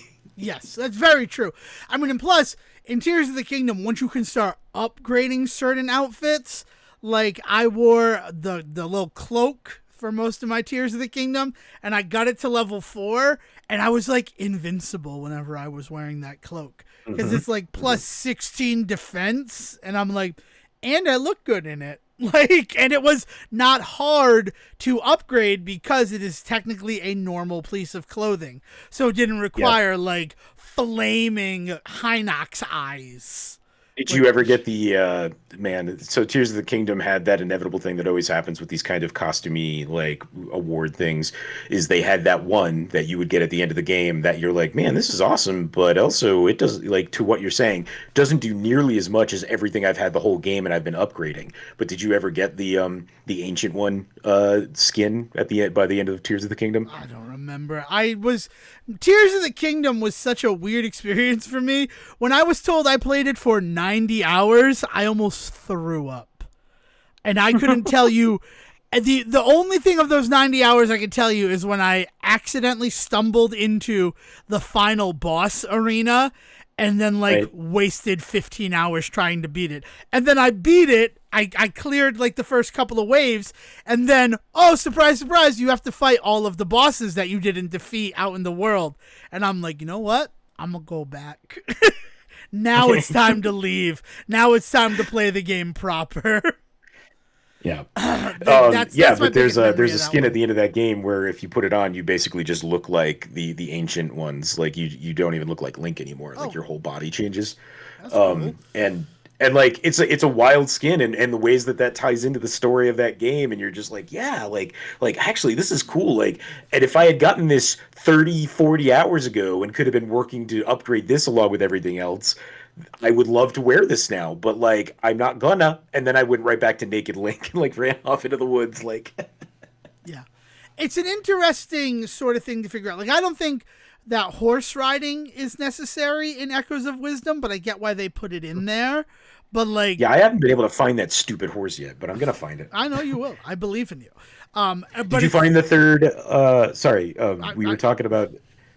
Continue. Go ahead. Sorry. No, I mean, I think I 100% the game except for Echoes in terms of collection. Like, I have all the bottles. I have all that. I think every piece of accessory, though I need to check that now that I've completed the game. But what were you asking about? Did I find the third what? The sandworm there. The land mola. Yes, I did find the third one. You found the third one? Good. Yes. Excellent. I have not found it yet, but I know that it exists. Yes. So. I wouldn't have 20 hearts if I hadn't found it. Spoilers for the reward for that particular quest. The third one is one you can't like get to in an early game, right? You need to wait. You have later. to eventually. I think you have to have saved Gerudo Town and beaten the other two in order for the third quest to show up. Okay. So yeah. I did find it, and I was very happy, and I'm like, this is nice. This feels like there's so much Link to the Past in this game, and I love it. And the parts that are not Link to the Past really feel like Majora's Mask to me. I get so involved in the lives of these people, and like I get to watch them have a revelation because of me coming into their life, and it just feels so good to be that, to have that again in a Zelda game. Where like I just did the little side quest with where there's an extra soldier in town and you need to track them down because they think it's an echo. And like the resolution on that one is like so charming. It's so sweet. My heart swelled. I was so happy of like I just want to do this. Like I don't want to spoil it. But yeah, like that's the type of Majora Mask stuff where like I am getting to know Hyrule again. Even in ways that like Tears of the Kingdom, just because of how vast it is, like you might have those moments, but you don't remember them. Like they weirdly stick with you in a more contained world, like what Echoes of Wisdom has. I have complaints about the end, but I'll let you get to the end before we share them. And I bet 98% of the people out there in the world could guess what my complaints about the end of this game are. Is what I'm going to say. But I will keep it a secret and I will keep it safe until you have completed the game. The one thing I need is right now, currently, when I don't have any like change ability to turn into Link to do some sword fighting, my best equivalent of that with Zelda is the spike. The What's it urchin. called? Yeah. The urchin, and just like walking up to stuff and dropping that. Is there a level two urchin or something I can get? Because it's not doing much damage. Because that's the only thing is I feel like when I can't turn into Link and I am Zelda, right? I want to still be able to like quickly fight things, right? Like just sending echoes out is cool, but I also sometimes need to be able to kick something's ass myself. Yeah, no, the urchin never gets a level up. Maybe it does, just not in my experience. I will say this, I ended up using the urchin to beat the final boss. Yeah. So I take mean, that that's what's for where it happening to me is is. every time I Like, go into a boss fight, I run out of power and I have to basically do that. Beating Ganon that first time with urchins was like it felt good. It did feel good. I'll give it that. you could also grab the spinny staff and attack him with it. That was fun. That Yes. was a cool Well, thing. yes, grabbing the staff and attacking him with it, but then what that does is that stunned him for me. So then Yeah, I would walk up and I would just hit him with a bunch of urchins and that's fine because urchin I'd run out of is link juice. just get a bunch of milk and make sure you always have double milk smoothies Mm, because that there we go. that That's the refills trick. it. Yeah.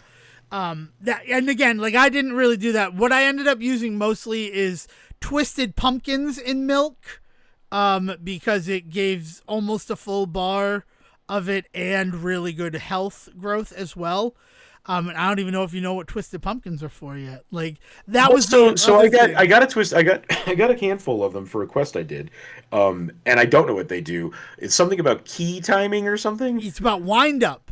And Key that's one, why, yeah, like, wind I up, was yeah. quiet a little bit. Where you're like, "What's your favorite echo?" Because I'm like, my favorite echo might not be an echo, but I don't know if Sejohn has gotten to that part of the game yet.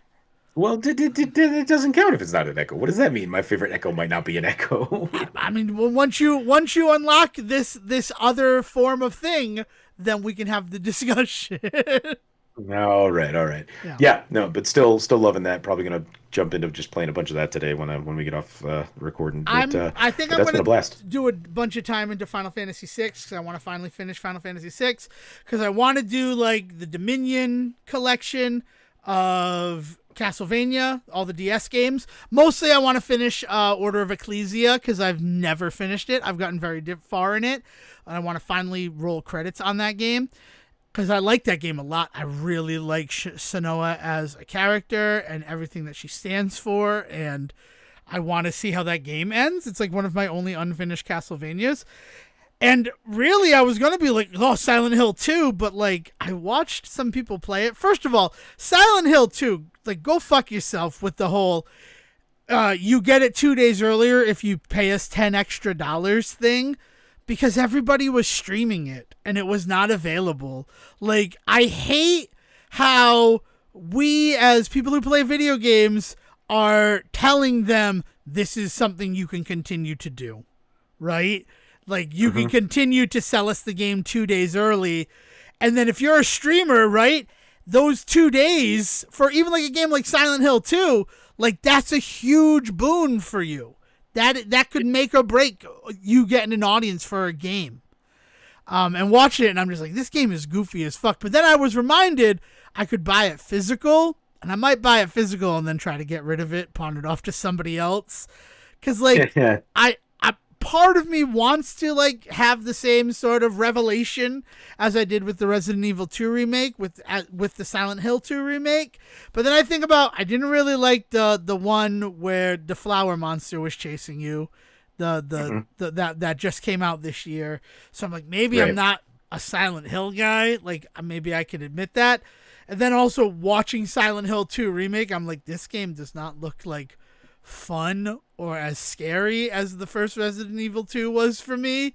Like this looks goofy as fuck. I mean, This game. I will Like, say, I like Silent Hill. I've always been more of a Resident Evil guy. I think that's pretty clear from over the years here talking about this. But I do like Silent Hill as a series. I don't remember Silent Hill 2 being this beloved game.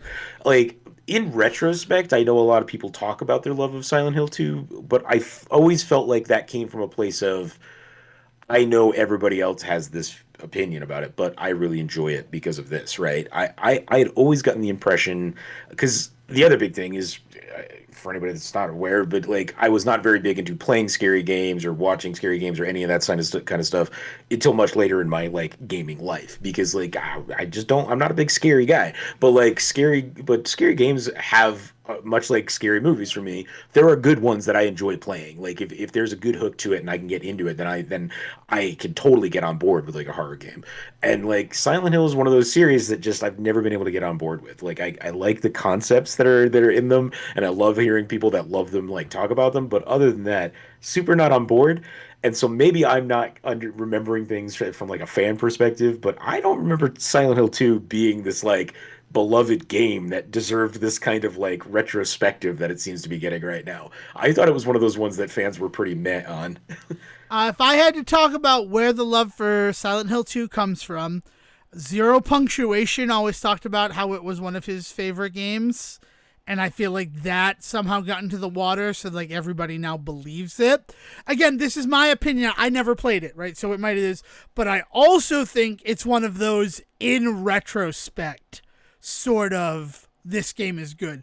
Because Silent Hill 3 and Silent Hill 4, people hated those. In fact, every Silent Hill game that has come out after Silent Hill 2, people do not like. So I think it becomes one of those things that like Silent Hill 2 was the last good Silent Hill, and then that gets conflagrated to it's the best Silent Hill.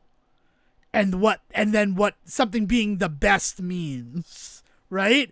Yeah, Silent Hill will always though be that series where fans don't know what they want, and like devs are throwing anything at the wall at this point in that series because like fans just don't know what they want.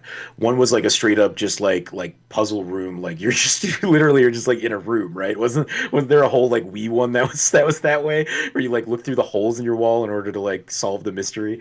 There was just some weird shit with that, and then like PT and all of that was this huge thing that blew up, but then developers but then they pull the plug on it.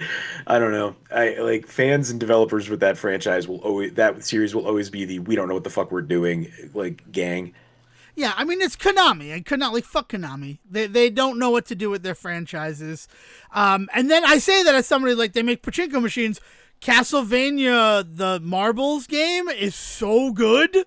Like I have spent $70 at like a Dave and Buster's playing the Marbles of Sorrow game. They were the ones behind Metal Gear though, right? Yeah, they did Metal Gear too, and that's Yeah, like, well, yeah. so what it is they the one time they ever let a developer become an artist and take over like a game, it got very out of hand. So I don't really blame them for not wanting to like trust anybody nowadays. Right. But I mean, I think that there's value in their properties, but then they're willing to like, let's just make like pachinko machines because then we make money off of them, right? Yeah, we make a different kind of money as opposed to there's not really money in video games, which is what we're learning in 2024. Though I say that, I'm I feel like we've known that for a while, but yeah. You're right. I'm going to use it as a segue into Devon Decker got his hand on some early Super Mario Party Jamboree, and I would not mind sharing some of my thoughts about the game that officially releases on Thursday. Is good, is what I gotta say. I was very against it because the first Super Mario Party on the Nintendo Wii required you to use motion controls. That is just a fact, right? It's one of the reasons why. What do you mean? Wait. Hold on. Wait a second. When you say the first, is that because there were multiple Mario parties that you released on the Wii? Because the first Mario Party. I'm not Wii. I mean the Switch. I'm sorry. The Switch. I said the Wii. I'm an idiot. The Switch. Okay. Super Mario Party on the Switch was Joy-Con only. You had to use Joy-Cons to play that game. And then Mario Party Superstars, the like greatest hits game that still had far too few boards. I will just say that. Come fight me. You know I'm right. I mean, even Super Mario Party had 4 boards, right? It was a Joy-Con only game that only had 4 boards, and one of them you had to unlock. So this one you start with 4 boards. We got to play on the racetrack level, and here's what I'm going to say about Super Mario Party Jamboree.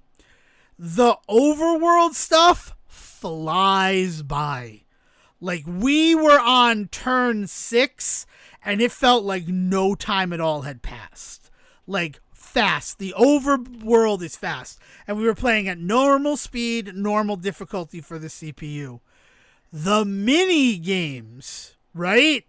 If micro games are 5 seconds on WarioWare and Mario Party games are mini games, they have grown to a new level with Super Mario Party Jamboree. We need a new term for the length of the games that are happening in Super Mario Party Jamboree. Mega minis.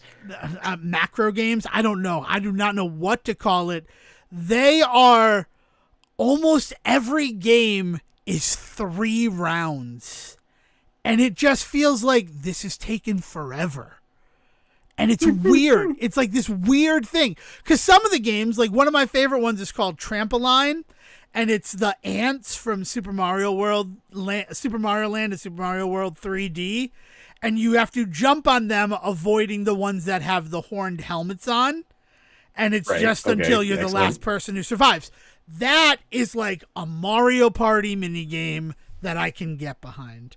But then, so you get allies again. They brought back the ally system from Super Mario Party, which is excellent.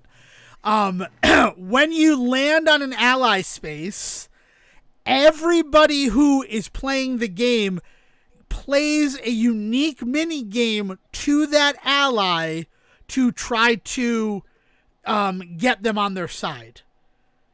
So it's not like you land on it, you buy this ally. It is Dale landed on the ally. Dale and I got a crack at this game early.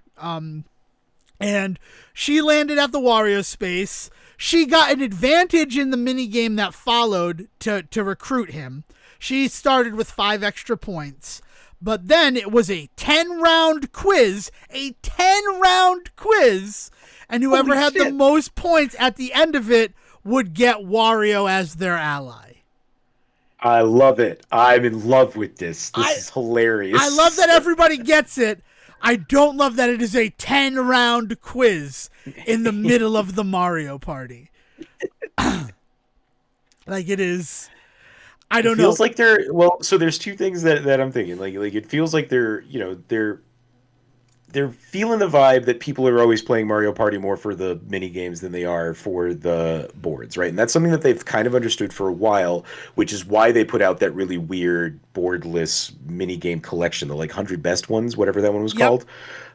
And that one kind of fell on its face, and a lot of people cited that, like, well, part of the fun was like going around the board and having there feel like there was some sense of structure, some sense of what's the word I'm looking for? Like strategy, like some sense of strategy. There's a framing device around it, yeah. Right. But like what that framing device is providing, right, is the sense that you have some control over what's actually going on, right? And like missing that, people didn't love that. But like since then, they've really struggled with trying to figure out like, okay, so they do want the boards, but they don't want the boards to be so much. So I'm curious to hear how people react to this, because it feels like Nintendo's still trying to figure that out, right? As far as the super lengthy games go, like there's a lot of people out there that are playing more and more like short form gaming stuff, like from like the biggest example of this being like the Jackbox games and stuff, right? Where like they're kind of mini games, but they do go on for sometimes upwards of 20 minutes depending on what you're doing. And so like kind of learning from those and like trying to take some lessons from those about doing some like sillier stuff, like, oh, this time it's a quiz show, and like this time it's like I'm kind of on board. Like I kind of am feeling this. I have not gotten to play the game yet for people keeping score at home. So like I don't know how I'll feel about it once I get my hands on it, but this is exciting. This is great news. Cool. I mean, there's a good chance that if we do all get it this weekend, I would be up for streaming a Mario Party session. I love doing that. And Dale and I both plan on getting it because of the robust online and everything, especially even after playing it last night. And then once Dale had gotten Wario, it was like, all right, your time is up. So we never got to even experience what having an ally with you was like. But it was good to play the game. And like all of my fears were kind of assuaged in a way.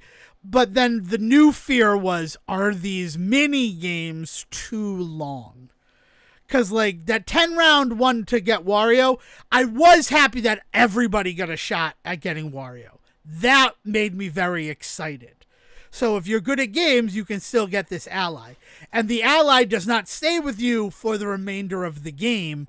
You only get them for, well, Wario's like, I'll be your ally for 3 turns, which feels like a real Wario move, right? Like, so that's nice, right? Like making it so this person, because in the original Super Mario Party, you could have up to 2 allies with you at any time.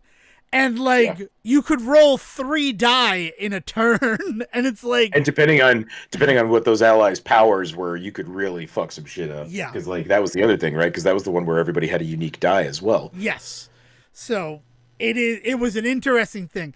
I'll also say Pauline and Ninja have been shown off a lot in the marketing. They are not unlocked from the beginning of the game.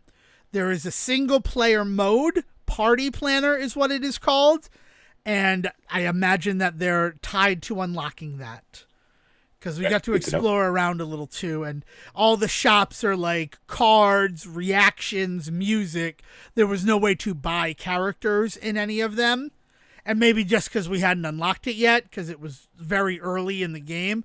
But then looking at the fact that they do show up on the character select screen, but they're grayed out, my guess is they're going to be like Blooper and Hammer Brother from Mario Party 8.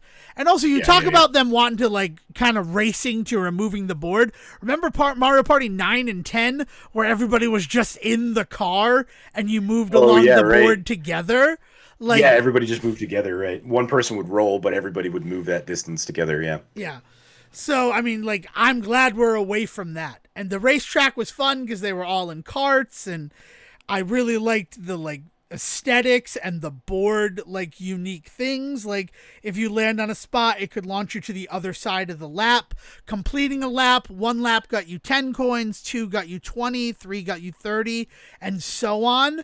So if you could go around the board really quickly, you could have a real coin advantage.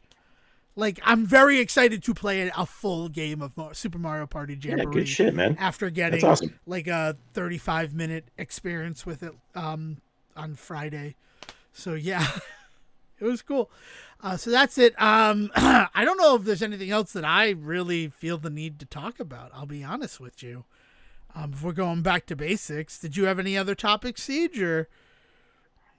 No, we did our Mountain Dew taste test. I don't know. Yeah, like we got to figure out what the flavor is. We got to see if anybody's dropped the knowledge anywhere yet. Yeah.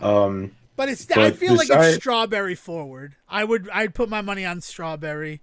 And I don't know. One of the women when I bought my voodoo for this episode was like, just buy the Dr. Pepper strawberries and cream. It tastes the same. And I'm like, okay, thank you. Again, wild that they would just be like, and this soda just tastes like soda. It's okay. All right, cool. No, I mean, Hellboy, Crooked Man, like, as a film, it probably would give it like a 7 out of 10, but like as a watch experience, like definitely a 9 out of 10, 10 out of 10. Like I enjoyed my time with it and will watch again. Yeah, I don't know, man. There's really not much else I would talk about either. I want to get back to going to play some Zelda. Yeah, I know, and I get that. I have other stuff that I have to do, house cleaning wise. I want to get it in. Like the family's all back after my parents were away from my father getting treatment for his various things. So like they're back. We're reacclimating to everybody being in the house again, which is nice. I finished Zelda, but there are other games I want to do, and I got to do some cleaning, so I'm good with that. Here's what I will say. We are officially in new fall television. I know that we've been kind of getting drip-dropped everything in small ways, but this is CBS premiere week, and for some reason, NBC and ABC were like, yeah, you know what? Let's wait until October 13th to start doing new shows. Though again, like we got new Simpsons and Bob's Burgers and stuff like that, but a lot of it, like this is going to be the big week where everything is back, and I'm excited about that. And I want to talk more about Dr. Odyssey and the fact that Ryan Murphy must have found my fucking journal, and that is what he is basing it on. I have no doubt in my mind, but I'm going to wait till 4 episodes are available. Isn't he also the one behind the Menendez Brothers show that's out right now? Yes, yes, yes, he is. Yes. It just, I love that like this huge controversial thing that is also getting a lot of like press and stuff is not the one you're talking about. You're talking about Doctor Well, I'm talking Odyssey, about Dr. Odyssey because Ryan Murphy's other show right now. Ryan Murphy's kind of Ryan Murphy anthology show. Because, like, episode 3 was Plastic Surgery Week, and it literally just felt like an episode of Nip Tuck. I'm just going to be straight with you about that. So it's been very interesting, but the end of it, right, here's a little sampling as to why I feel he's found my journals, and is basing it off of that. He's like, well, we have a few days off. Why don't we go over to the hotel and just binge watch a shitload of Archer? And guess what I did on my crew? I just binge watched Archer. That's where I fell in love with Archer. And it's like, that is an oddly specific show. I understand that you're on ABC, owned by Disney, who also owns FXX, but it is oddly specific to the cruise experience from 2010. Like, I watched it because one of the guys from Land who did like installs was wearing an Archer shirt, and I'm like, oh, how is that? Like, I've never watched it. He's like, do you like Frisky Dingo? And I'm like, why, yes, I do. Why? And he's like, Oh, then that's true. yeah, then you should be watching fucking Archer, Devon. So yeah, so it's just like such a weird, like, we're gonna binge watch a shit ton of Archer, and I'm like, you just need to stop at this point. You need to stop being the stuff that I wrote about doing in my journal, Ryan Murphy. It's starting to freak me out a little bit. Also, the 3rd episode, and I will talk deeper about it once I can give it the 4-episode test, because I don't know if I will continue if after the 4 episodes I'm not there. There was a moment in the 3rd episode of Dr. Odyssey that literally triggered trauma in me, because there is stuff that they don't want guests to know about. And like, yeah, the dark side of cruise ships is not something I expected to see on an ABC show, is what I'm going to say. And yet there it was, front and center, and like almost giving me a panic attack watching it. So, thumbs up, everybody. But I think that's it. I think that we've covered everything. I can't think of anything else like to tease for next week, right? Like, we at least had the Crooked Man for this. Is there any movies coming out that like are worthwhile?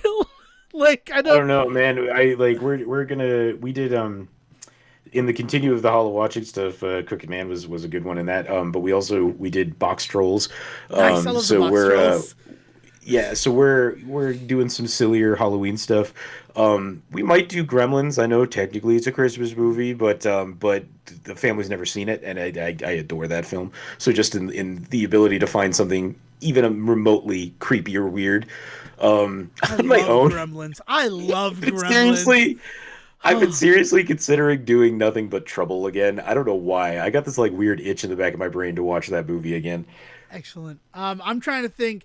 I want to watch Sleepy Hollow again after how impressed I was by Beetlejuice.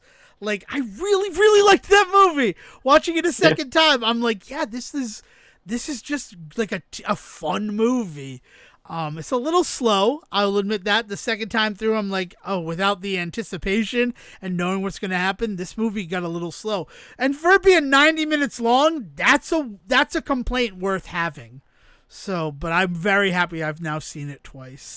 I feel like that about the first movie in my rewatchings of that, I will say, just to kind of go in line with the whole, if you like the first one, then you'll definitely like this one, which I feel like is the big critique that has kind of come out ahead on Beetlejuice.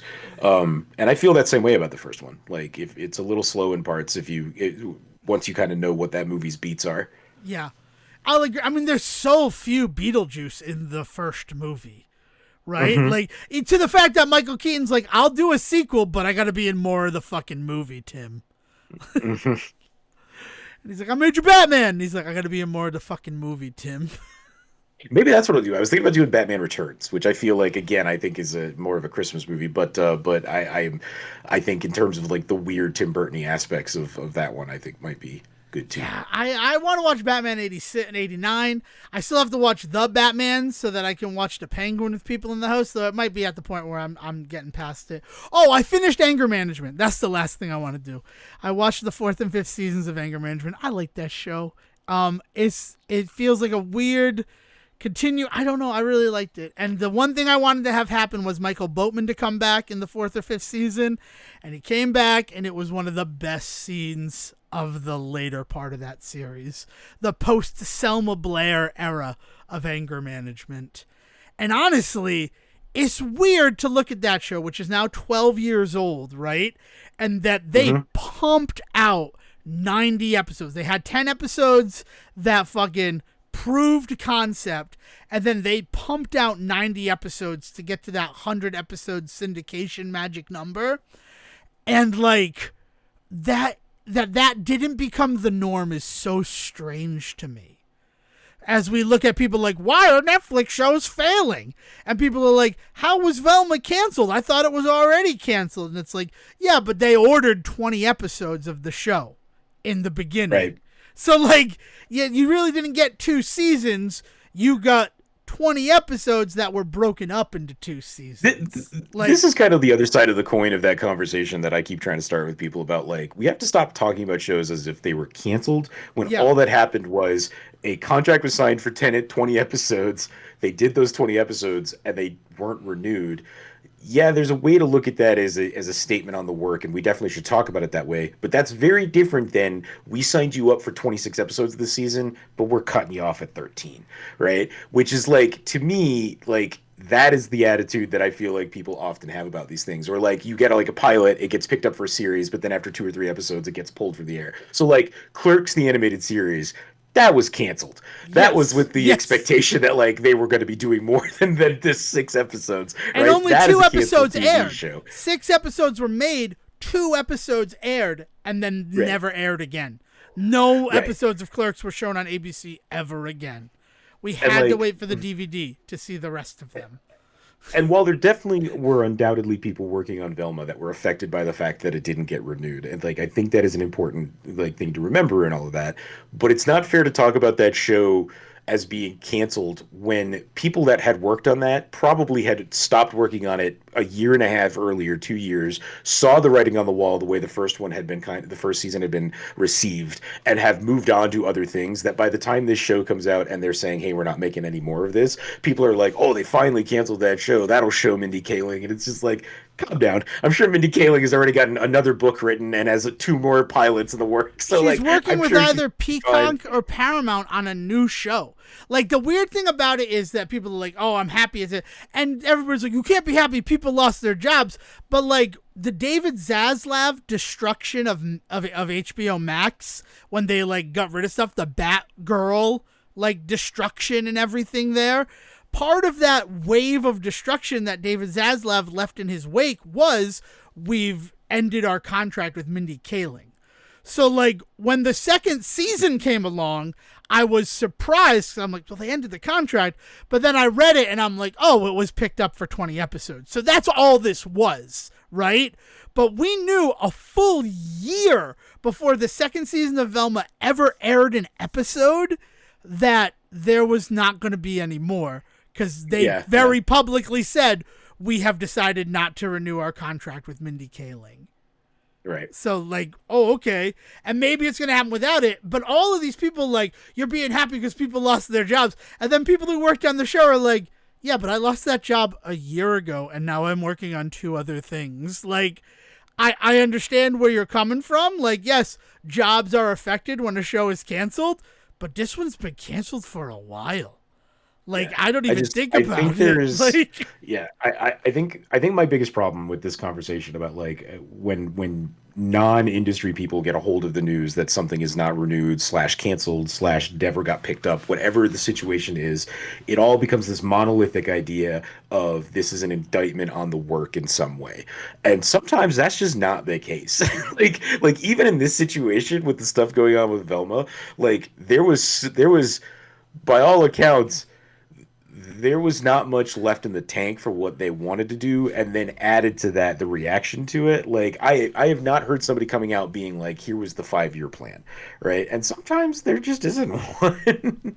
So I think they tried a thing, it didn't land, so they don't do it anymore. Like people talking about how this is some like huge swing against like the woke mind virus or some shit. Need to calm the fuck down. It's just like, no, this is just a capitalistic industry working the way that it works. Like I'm sure that they will provide something in the next like 2 years that you'll be pissed off about again. Don't worry. Yeah, I'm gonna check something actually where she is right now, because I know that she is working on a new show on a streaming service. Yeah. Let's see, and then we can send this off. Streaming. Yeah. But Uh, yeah, I just think that like there's a lot of stuff going on right now in these streaming series where we're hearing stuff move around, things not getting renewed. What was the one from Netflix? Chaos? yeah, Chaos Chaos not didn't get getting renewed. renewed. The cancellation of fucking that's that '90s show. Everybody like, That oh, 90s you show. barely gave it a chance, and it's like, well, we had all these episodes made, and after the first one, we were excited about it, and then that just didn't hold on to it. So, what are we supposed to do? I mean, yeah, and also a show that was also drawing a lot of controversy that Yeah, they had to kind of consider in regards to some stuff going on there. Like there, yeah, so that 90s show definitely feels like it's more of a case of somebody came in and told a bunch of people who were ready to work for 5 more years, like, no, you're not doing this anymore, right? right. Because they had kind of just gotten the ball rolling on doing new seasons and stuff like that. And so like I think that's a much more like likely conversation where the people involved in this really felt like this is what they were going to do for a while and now they have to go and figure something else out, and that's a bummer, right? That sucks. Whereas like the impression I got between the cast that's involved with Chaos and the people behind the scenes on Chaos, that didn't I don't think anybody there was signing on for that to be the thing that they do for the next 10 years of their life, right? That felt very much just like, we're actors that can get work in other situations, but this is a project we want to work on. Oh, it's a bummer it didn't work out. Like I'm thinking of the way that Michael Keaton just kind of reacted to some of the stuff coming out with Batgirl in all of these interviews that he's been doing for Beetlejuice. Somebody finally asked him like, how do you feel about the fact that Batgirl didn't come out? And he's like, why do I care? He's like, I got to work on it. I worked with great people. It was a great time. Studio decided they didn't want to put it out. That's not my That doesn't fault. mean Yeah, anything. Right. Like that movie was already made, and like I didn't have anything to do with that decision. So like it is what it is. And like people are really kind of weirded out by that kind of attitude. But like people forget sometimes that like yes, this is an industry of people doing what they love, but it is also work. Like you cannot emotionally attach yourself to the work so strongly because shit like this could happen because other people view it as just work. Like at the end of the day, when your money when your job depends on whether or not somebody out there wants to go see your face for an hour and a half or not, you have to kind of get used to the idea that sometimes they don't. yeah. So she's now with Hulu as of April 4th, 2024, with a comedy called Murray Hill. So yeah, like she's already found something, and I think when did season 2 of Velma start? Let's see. I think after that. Let's see. April 25th, 2024. So 21 days before all those episodes dropped on HBO Max, which I'm still going to call it that, even though it's just Max now. I want to make sure people know that I know. She had already inked her next deal. So, like, that's where it is. And, like, it's such a weird industry. So, I don't know anyone with that. But then the people, like, you can't, people lost their jobs. It's like, yeah, but, like, the work was done, right? It's such an interesting thing. And I think you're right about that 90s show where they were expecting to run forever. And also I think that the everybody kind of revealing their true colors in the wake of the actor who played Hyde being convicted, like I'd have no desire to watch that 90s show season 2 because half of the cast were like, even though he did these heinous crimes and has been convicted in a court of law, we still support him. It's like, yeah, that's a weird thing to go out and say if you want to like keep an audience for the show that you're in, right? I would love to hear like from an animator on like Velma that was so super invested in that show and really is feeling like the crunch of it not existing anymore because like I just haven't heard that side of that story, right? And there has to be somebody like that. There are people that are affected when these things get canceled. Like to sit here and act like, oh, they're fine, they'll just get another job. That is also a bullshit attitude to have.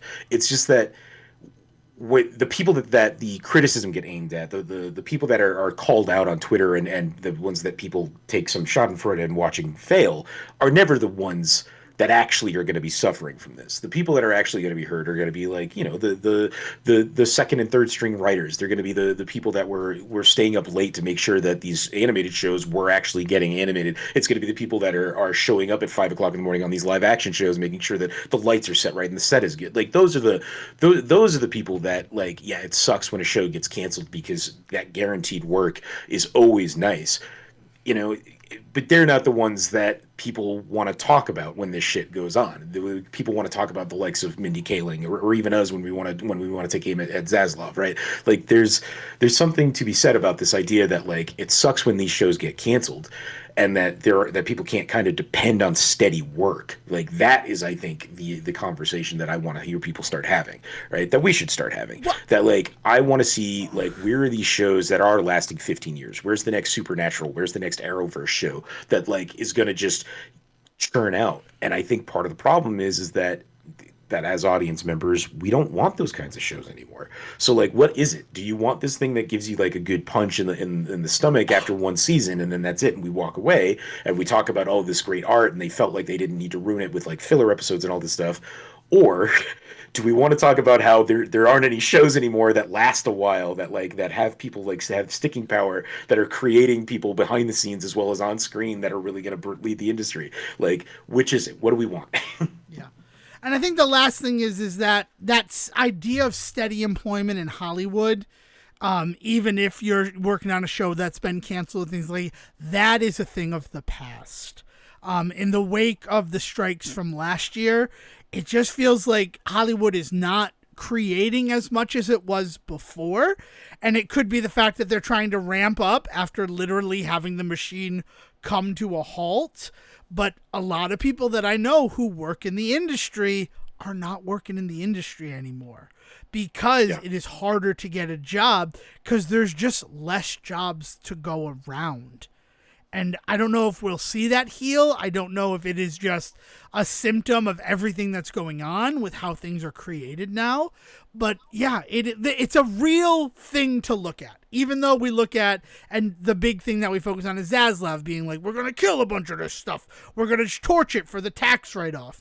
Or Kaling being like, I did this and my contract that was supposed to go for 6 years was severed 4 years in, and now I've already found something else, right? Like, she's the one who landed on her feet. But it was nice seeing that animator on X when somebody's like, people lost their jobs, and he's like, yeah, but I lost this job a year ago. Like, I'm already working on other things. Like, thank you for thinking of us, but understand that, like, this was not news to us that the show had been canceled. Right, Like, right. Yeah, it's just a matter of, like, people want to armchair a lot of this kind of stuff. They want to sit back and talk about the ways in which things should work in certain industries, and we know so little about what's actually going on behind the screens with some of these decisions and all of this shit. And it's just it's something that I am constantly reminded of when I hear somebody complain about a thing, and I'm just like, yeah, but you didn't. But there's this whole other aspect to it you're not considering. And in that, there's probably a whole aspect to it I'm not considering either. But at least I'm here admitting I don't know. there are a things lot of that what's I going do on not in this know. regard. Yeah, yeah.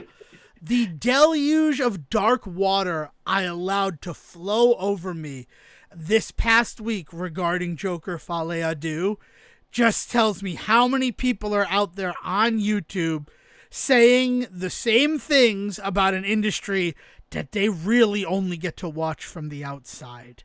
Like, it was, even then, yeah, like an industry they probably haven't watched in this particular case. Because again, this is another situation like we talked about with the Borderlands movie, where a lot of people have a lot of opinions on a film that supposedly not a lot of people saw. If as many people I've seen complain about that movie had actually paid money to watch that movie, then it wouldn't be in the spot it's in. yeah. That's a very good point. And then you can also understand how that gets conflagrated to these people who think you're just drama baiters with clickbait titles so that you can make money off of my work, right? Like what we're seeing in the game industry right now. We don't have time to jump into what's going on in the game industry right now with gaming journalists and like what's happening at Kotaku and just insanity that is happening there.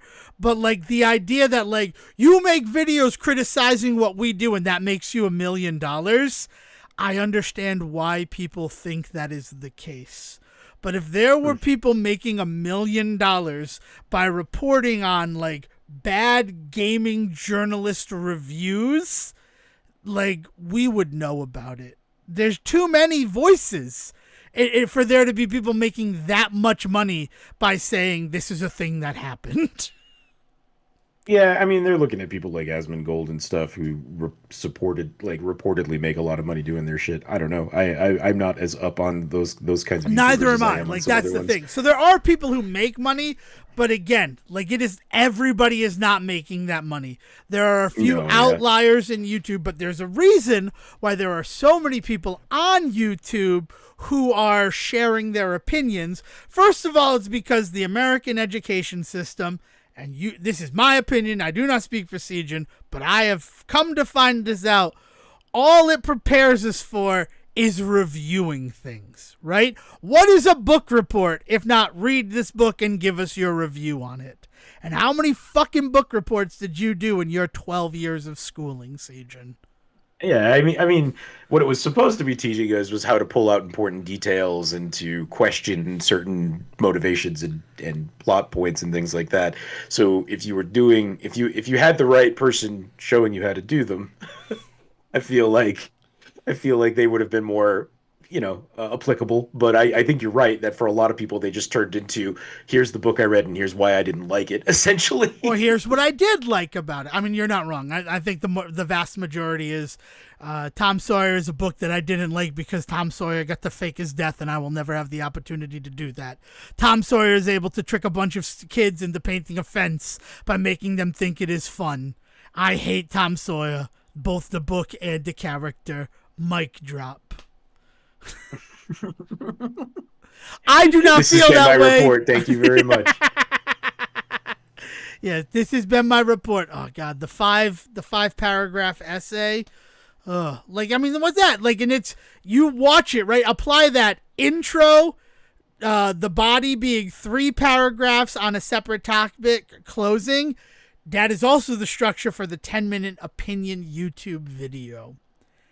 And that's something they like, use a very, yeah. And so I mean, hey, that's what our education is giving people the ability to do. And I've just watched so much of it.